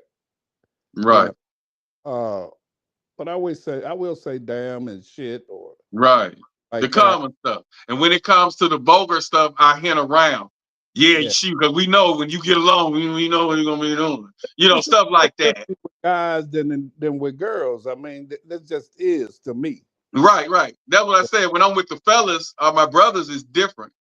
And like I say, with dad, we'll joke, but I'm not gonna be comfortable saying, the vulgar stuff even around him. I might say, yeah, you know what we're gonna be doing. Me and my dad shit talkers because we play a lot of dominoes, so we be going at each other when we when we Yeah, that's slap different. on, man. That's different. That's competitive talking shit. Yeah. So, And but yeah, it's just when you grow up, I guess, under a certain respect boundary and you took that value from your upbringing. And then, like I said, I don't curse that much. I don't even argue like talking about. So that's just not the type of person, I am. If you hear me cursing somebody and piss me off, or I'm just clowning. I'm in here just, I'm showing hey, out with AJ, and she just hey, said something, and now I'm ready to curse, on another and because we all grown and we all do it. It's just certain things in front of my parents I don't do, but when I'm with my peers, it is who it is. It is I what want it is. on another note, I think it was Gail's show. Not Gail's what's it called Oprah's friend. Mm-hmm. He had a show on recently where there was a guy on there talking about AI and how they've been doing some testing and how AI has already in early stages, some of the models that they've put out there already have found a way to bypass The commands and do what they want to do. the kill switch. Yeah, like they said, hey, you tell AI to shut down, or you're gonna unplug it or whatever. It's already found a way to bypass all of that. Already. That's crazy as hell. so yeah, y'all keep on fucking with this AI. Yeah. But yeah, teaching the kids. I don't, and I think that video came from the parents are not teaching the kids respect. Respect is no longer in the schools. Like she said, the guy that's Gen X was saying that, well, I let them do it because they want to express themselves. You know, it's like when we were growing up, you couldn't have your pants sagging. We wore belts. If you seen in Mr. Washington or somebody while you in the hall, you'll pull your pants up a little bit. You know what I'm saying? If you seen a group of elderly people coming and you were rapping a curse song or walking down the hall talking shit, cursing, you got quiet when you walked past them. Then when you got far enough away where you figured they couldn't hear you, you start back. You know, that's missing because they letting them do it at school. You used to get in trouble for cursing. You used to have to write something on the board 100 times if they catch you cursing. They used to threaten to wash your mouth out with soap. You know, none of that stuff goes on today, and the kids just do what they want, say what they want, and there's no consequences. And so that's why they're so disrespectful when they get grown, and and feel like they can talk to eventually get disrespectful and talk to the parent anyway, you know, because I've seen that happen. I know a guy right now who started letting his son get high with him. And the son was probably about 16, about 17. I'm gonna say the son maybe was 17 or 18. I think he waited till the son was 18 and let him start smoking with him.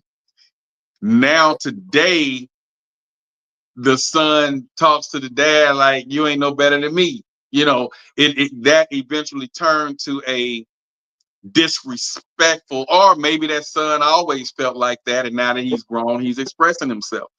So I don't know. It eroded the relationship. He was able to see his father in a different light.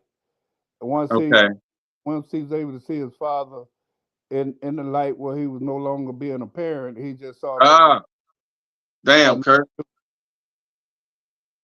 See, it be stuff like this that be fucking my head up on this podcast. Because I be thinking one way forever, and then one of y'all will say some shit and it'll kick it. I feel a little light bulb come on in my head. Was like, damn, I didn't think of it like that. Yeah, he no longer saw his father in the light of a parent anymore. He's just another dude I'm getting high with. Oh wow. Because he sure started treating him different after those incidents when he was getting high. Absolutely. And he'll be like, hey, like the dad will say, hey man, you ain't got nothing, you ain't got no smoke. Then the son will come up with the smoke, they break it down and they smoking. So I guess he was like, you just another nigga asking me, do I got some weed? I got to be the one who's supplying it. So you start seeing them on a different level. Absolutely. So if that's not what you want, don't start it with them. Don't start it. Don't start. I'm not gonna no behavior that I don't want.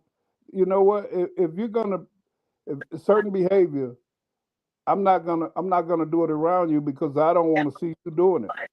Right. You know what I'm saying? So I don't want you to lose the type of respect for me. You know that damn. You know, pops just do any damn thing. See, so I always want them to look at me as they father, regardless of whatever it is we doing. I gotta stay pops. You can't never remove that. You can be as tight as you want to be, but you cannot remove that value. That has to stay there. Because the minute you lose that value, man, they have no respect for you. It is Yeah, super. man, that was deep, man. And that happened a long time ago because that guy that I'm talking about, he every bit of 40, 42 now. So if he was 18 then and he's 42 now, and he just don't give two shits about his goddamn dad. And I was like, So you what talk to happened? him and treat him just like a homie. And I didn't know where it came from. So I always just said maybe because he let him start smoking, but I didn't go as deep as him seeing him as a regular nigga now, because I always say, well, that's dad, but maybe he just feel loose around the dad.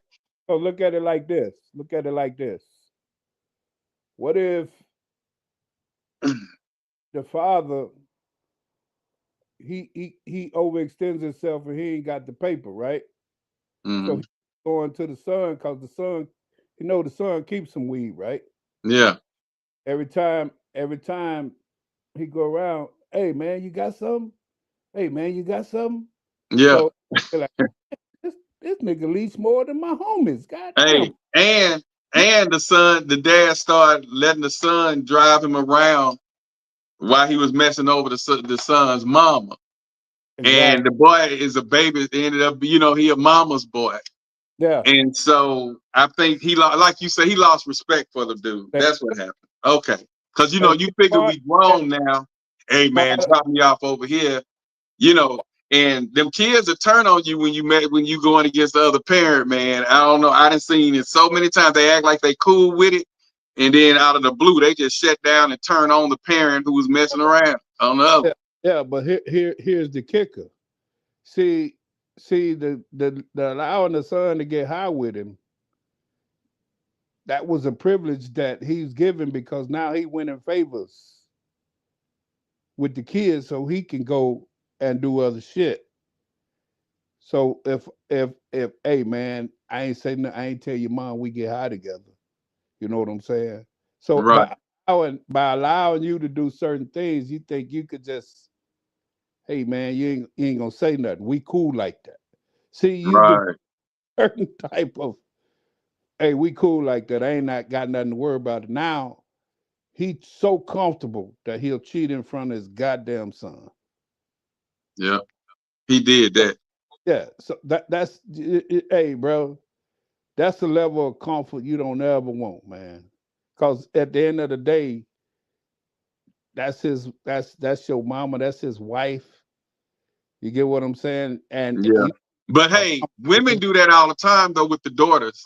yes, A lot of daughters know every dirty detail that the mom is doing behind the daddy's back right, because where you may not let the guy come to the house and watch television with the daughter when you at work, she allowing it, right, and then they got secrets on each other. You know what I'm saying?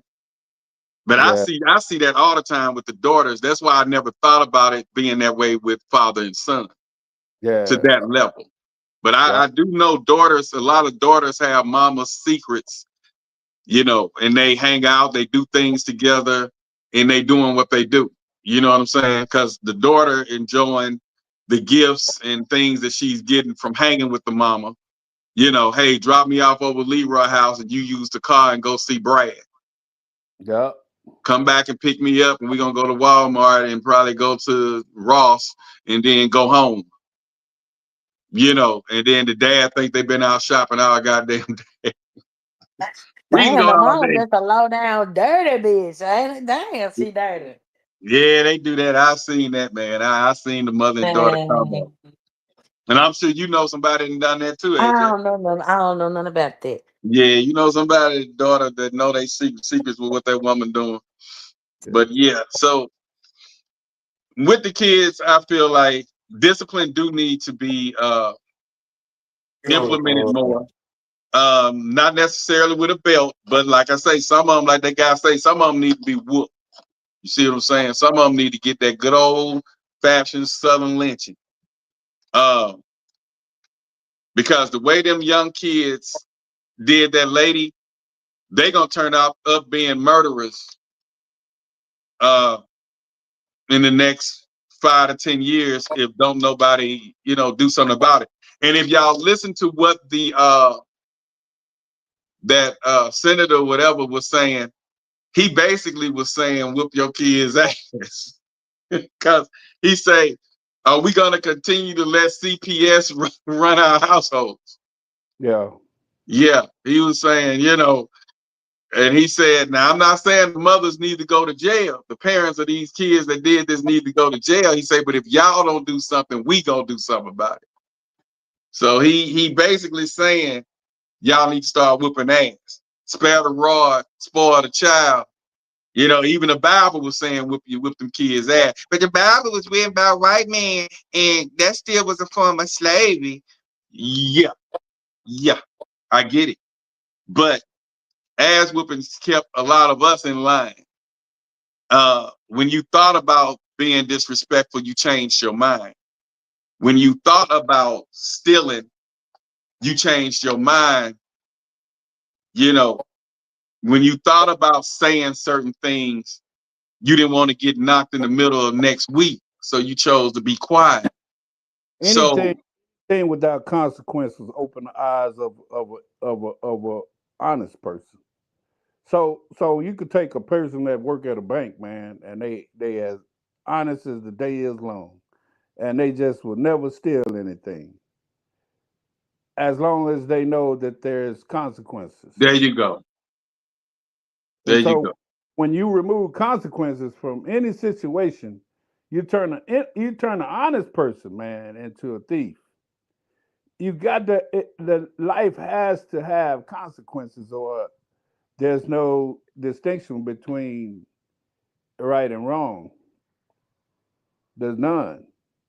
So you have to have a level of consequences, man, and it has to be taught And early. see, too, I think too, Kurt and AJ, with the way the economy is, I brought this up years ago on one of the episodes. When the bills are due, okay, single mom raising child, when that daughter or son have to go out and help bring money into the household to pay bills or pay rent, uh, they feel different too towards that parent. I've seen that in more cases than one. Uh, Especially the boy feels like he's man of the house now. So when mom say there's a curfew, shit, I paid the rent. I'm Mm-hmm. the reason the lights are still on. You can't tell me what to do. And then that the Ooh, bitch. female the same way. She want to have company now. Well, Sarah is going on 10 o'clock. Company got to leave. Leave for what? I don't want who paid the rent. And then the moms are feeling, the single moms or single parents are feeling vulnerable because it's because of that child that the lights are on. It's because of that child that they're not evicted. So that's where a lot of the disrespect come in also that I have seen. Because they like, you really can't tell me too much to do because hell, I pay rent in here too. And if you allow that, but then you may have that parent like ours would have been. Yeah, nigga, you paid the goddamn rent. This, you just now started paying rent. Who took care of your ass all this time to now? You better sit your ass down and company better be out this house. Yeah, you 15 years late, nigga. Thank you. But that's what they doing. And That's a the dollar guys short, are and a selling. dollar short. The guy they selling the weed. They selling their little drugs. The girls out there selling their bodies, and they bringing that money in. And a lot of times when that Let's single just parent, wait a minute. Not just let's not put that on our kids. they doing it, Let's man. say the girls are doing hair and lashes, Okay. and the Yeah. boys are cutting hair, Okay. They mowing yards and raking them. and they washing They cars. washing cars. My God, Right. my God, my God. Okay. Yes. Yeah. I'm sorry. Let's put it on a lighter note. The guys out there making an honest living mowing yards. The girls out there doing her and nails, you And know, lashes. and lashes. Yeah. And they bring and they Mm-hmm. helping pay them bills. I'm so sorry. They helping pay them Mm-hmm. bills. My God. And so when they helping pay the bills, though, they see that person different. That's why, like, the daughter making hella money now, with her But sales. see, when you get that age and when you feel like that, I don't give a damn what you It's paying. time You to ain't go. paying. Yeah, it's time to go. It's Yeah. time to go. Especially like you say, if they fix their mouth to say something like that, never ask them for nothing else. It's time for them to start looking for their own place. But like I But said, but, the but little if you girl making but if money but if now, but if but but I'm if not gonna ask her for nothing. but if you but if you but if you bridge if you build a certain type of relationship with your child, That and that type of and you situation don't and, come up. and you see that they see that they're helping you, or that they're helping that household, that They want to help more. this is a family situation, they're not gonna look at you that way. They'll look at you, hey, I gotta help my mama, man. My mama been struggling her whole life. You know what I'm saying? There's Yeah, that's situations. a different type of upbringing there. That's that parenting. But we Right. talk about the parents that's not there for that child. The child Right. got raised by the internet and the mama working at ConAgra. Yeah, but if your mama, taking the rent money and buying weed and getting high and and then you happen to Or gambling. you trying to keep the lights on and shit like that, then that child gonna lose respect. You want He, this big for a cookie? little while, he'll help for a little while. He can be like, man, shit, fuck this shit, mama. And then you know what? That girl, if it's either one of them, they gonna move in with whoever they going with. Yeah. The girl gonna move in with that guy. That the son gonna move in with some woman that already got her Section 8 house. Well, you know that Why that she gotta be on Section 8? Well, got her own apartment. Okay. that happened with your girl. That happened with your girl, the boxer, the one that you said that ain't the goat. Her mama had all them kids, man, and Clarissa Shields.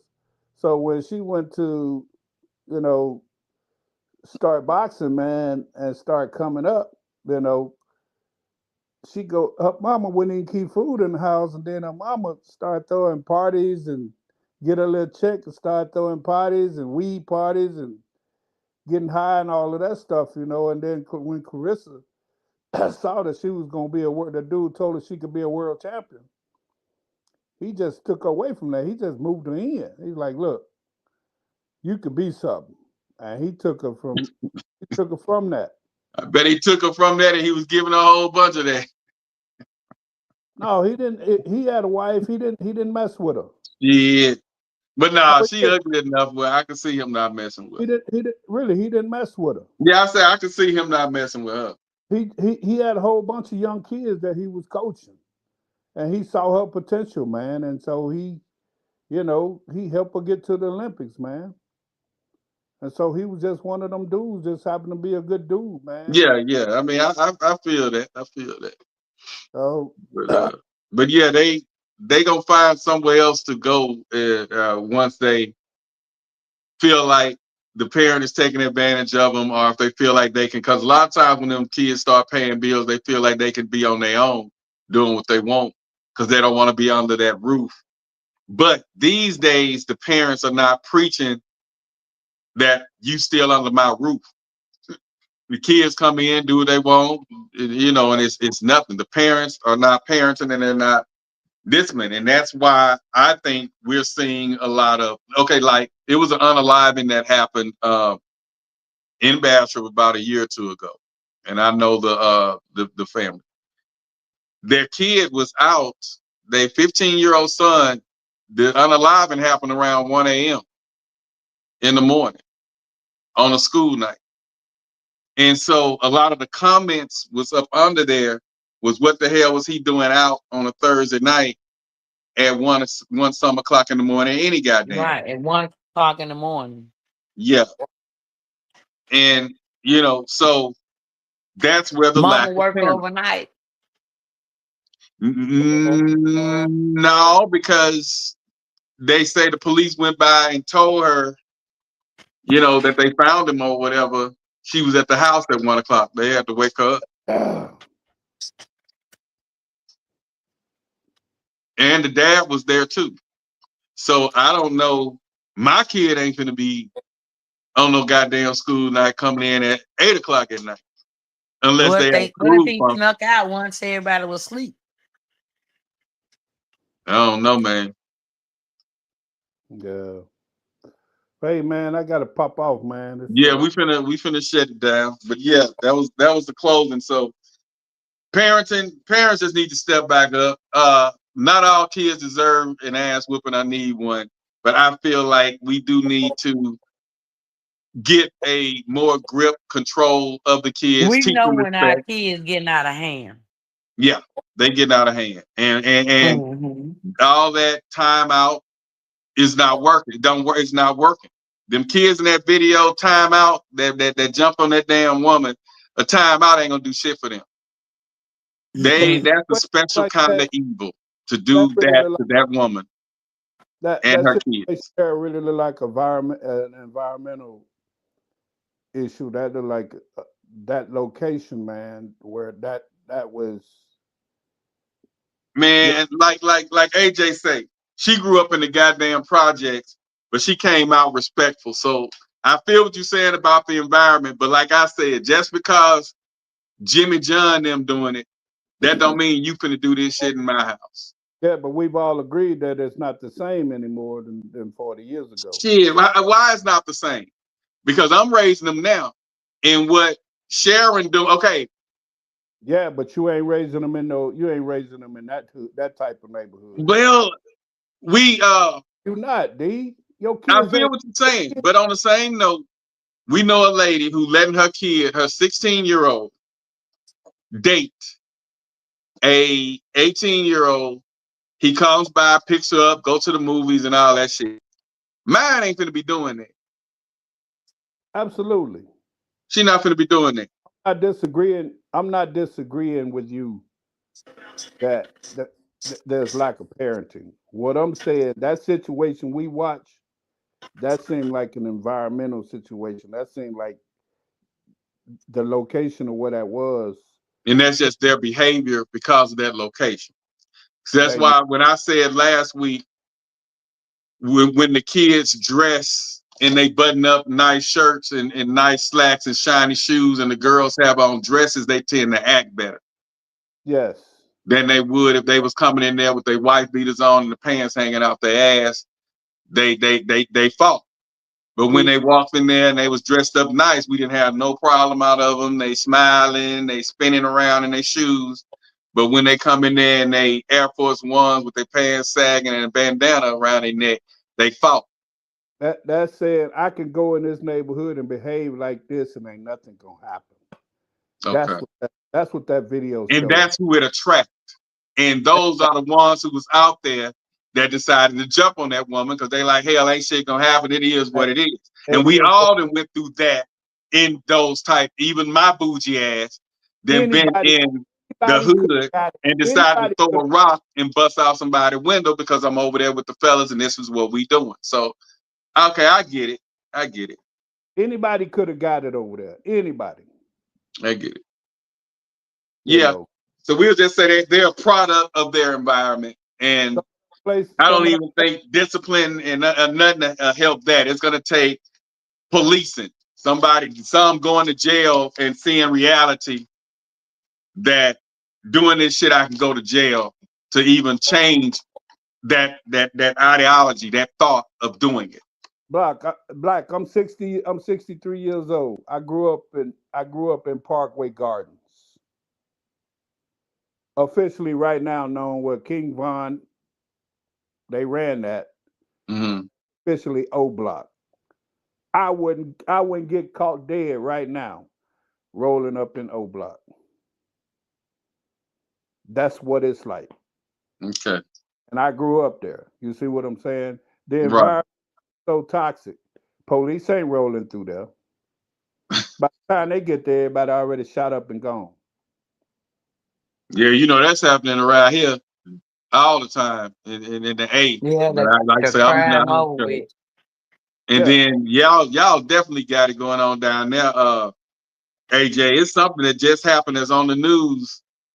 Something bad just happened down there, man. I don't know whether he unalived the parent or girlfriend or something. Something just happened on some part of Memphis. It's, At the mall. yep, I heard about the mall. They was like, why did? And then I saw the interview, and the guy was like, why would the kid take the weapon in the mall? Yeah, that happened over the weekend, wasn't it? Yeah, I think so. Yeah. So yeah, it's a lot of stuff going on, but That's a it's lot always of teens and environment. teens and the young adults, the 24 and under. And I don't know what people can say it's something in the air, it's something in the water. I don't know what the hell it is, but they, like you say, it's probably they feel like they can get away with it. But you know what though? I think a lot of it was too and is too. We a lot of parents said, "Well, you 18, you can get out. You grown now." And they've been calling the little dude 16, 17 years old, man of the house and all that type of stuff. Yeah. OG, man of the house. But just because you put somebody out at 18, don't mean that they know anything about life. And so No, so that's life is when they just need the life. most guidance. Yeah. And so life is just life, and they just doing whatever they see on the streets because they got to blend in. You can't be no pussy out there on the You streets. know, most of the time in our households, if you was in college, you stayed there until you got your shit together, man. You stayed That's what home. my cousin did. But we were wondering why she just never said that girl got so many years in college. We was like, but then when she left, she left. She jumped up and just dashed out, Yeah, and moved yeah, far away. But on that yeah. note, y'all, Watch that show, Caroline Flack, man. You'll be shocked, man. Carolina, You what? said it's on Hulu? Yeah, Hulu, Caroline Flack. Okay, yeah, like I say, at the commercial popped up on the phone, the advertisement earlier today, You'll be and I shocked. seen it, You'll and be then shocked. I got off of it because I was doing other stuff. But You'll be. yeah, I'm gonna check that out. Final thoughts, AJ, on discipline. I mean, we can't spread a rod with wheels for the child. You just can't abuse them. You gotta find some type of middle ground. Okay. Damn, AJ sounded all professional. Okay. All right, Kurt, what's your closing remarks on He's so silly. lack of parenting and discipline? Yeah, I had to use the rod very few times, man, because my voice was able to, Oh, you affect look intimidating anyway. Hell, they wasn't gonna mess with your big. effective parenting, man. Just being involved and explaining, and when they Yeah, and telling the kids why. I that, Right. found that if you tell them why, they understand better. yeah, Mm-hmm.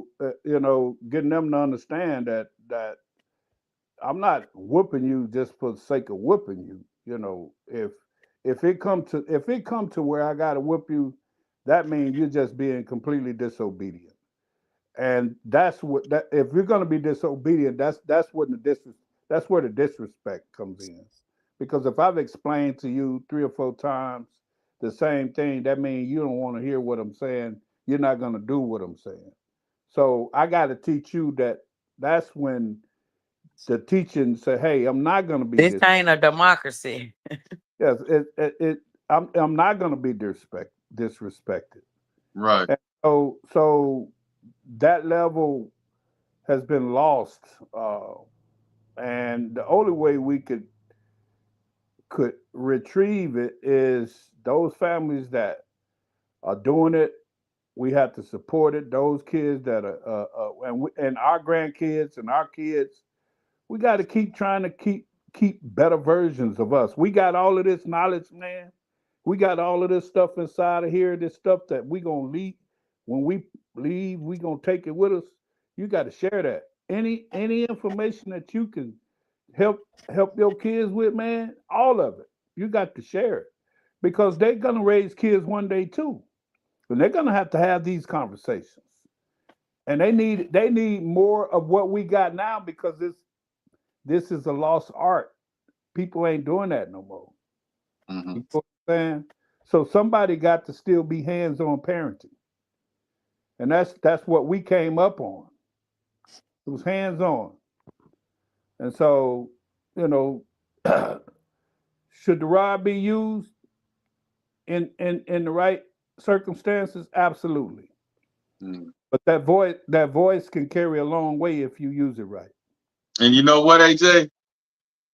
Kurt was intimidating because Kurt back then was made up and built up like the Rock. That's why they called him Bo Rockers. So he wasn't going his kids wasn't gonna do too much. And all he could do is just twitch that eye. And they did and they looked like he just whooped their ass. And I'm sitting there looking at his face like, nigga, you ain't even touch him. You ain't say shit. But he looked like he about to cry. So they were, and that's why I say with the kids in that respect, they gotta have a little what we call it, love, fear Love, fear. It's got to in be their there. heart. It's got to be And there. yeah, it has to be that because if it's not, those are the ones who I've seen jump on their parent. Those are the ones that we seen act up at school and the teacher would have to get the principal down there and get them spanked with the board. We watched that, but it wasn't no fear. It's such thing as a love fear, because like I always say, in The Godfather, you rather be respected or feared. He said, I'd rather be feared, because with fear comes respect.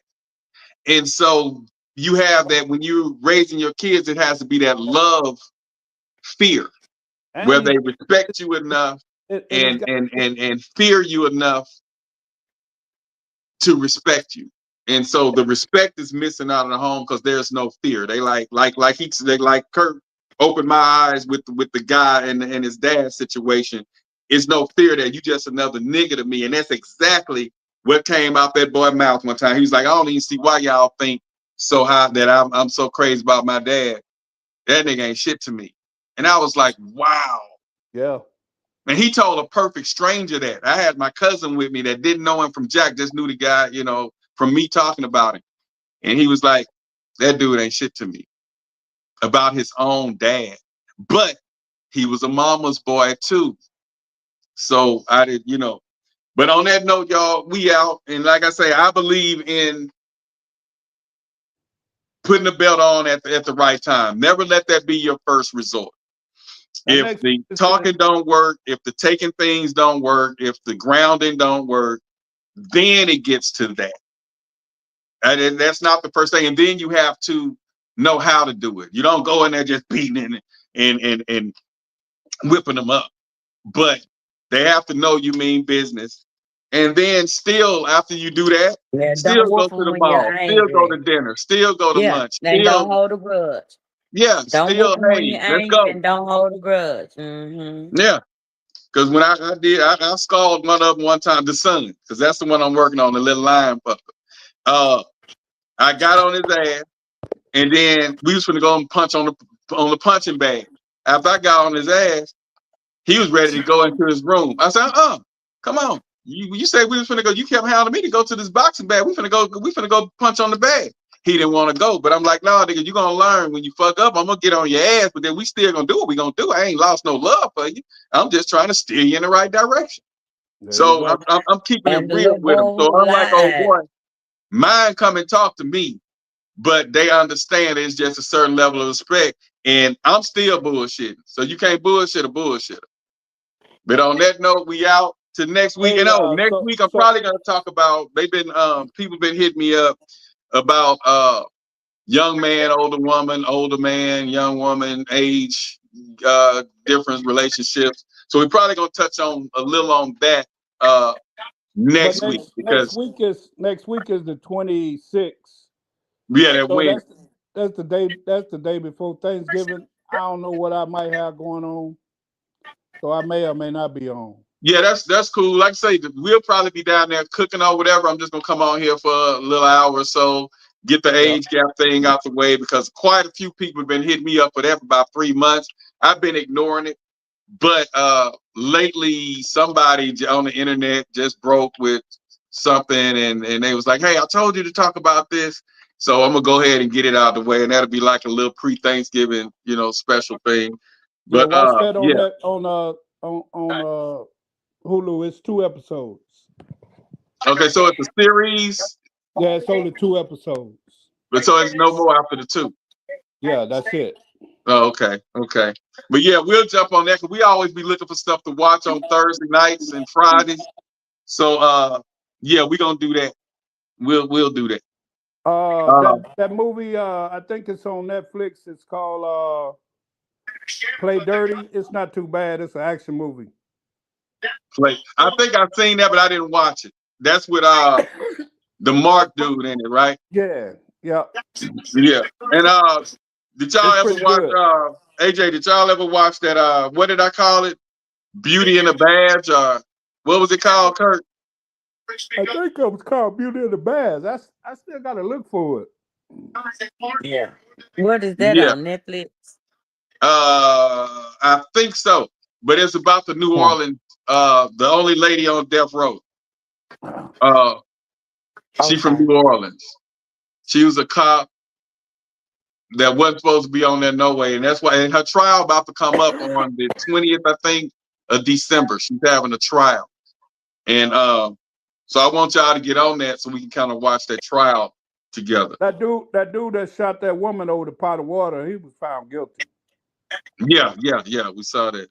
Oh, that cop. Yeah, he was found guilty. They got a 2nd-degree murder. Okay. That's about what, 10 years? Yeah, he might do 10 to 15. Okay. Yeah. Yeah, that was fine. You just made me sad. Let me get out of here. And on that note, we out. Speak on the podcast, 2K25. Shout out to AJ. We had Lotus. What was your cousin name? 7-4 runs. Stanley? And 7-4 runs. And Angelique is my cousin. Okay, yeah, I saw Angelique pop up. That's what I was just going to look for, Angelique. Shout out to Anthony. Hope she feels better. Anthony, hope she feels better. Shout out to Austin. And George was having technical difficulties. He tried to come in. And Robin for trying to come in. So, but yeah. On that note, we out. Speak on the podcast, 2K25. We out. Peace. Hey. What you thinking, man? I've been in the polyamory love style. I can't even say lifestyle because it's not a lifestyle. It's a way of loving, not a way of living. I've been polyamorous for about 10 years now. Okay. And the mindset for me is mentally, I think I've been polyamorous longer than actually practicing it because I've always felt that this monogamy just doesn't fit for me. Right. I don't understand why I have to only love one person or why I can only show affection for one person. Where is this written? Why do I have to go along with what the societal standard supposedly is? Right. And then the problem comes when you love somebody too much. When you let yourself love somebody too much, and they don't love you the same. It's not even matter whether they love you back or not. They can love you back, but it's still unhealthy to love somebody that much. Which I understand that ideology of that. Well, I can't have. I might as well. I've been there. I know that. But at the same time, you have to realize, what your culpability is in a relationship going, however it went. You start thinking about, well, damn, I did this. So, you can love somebody too much. And then, see, this complicates things for us men because we already have a hard time forming those emotional attachments. You already told, don't do that. The missing link to that goes back to a time before we were even thought.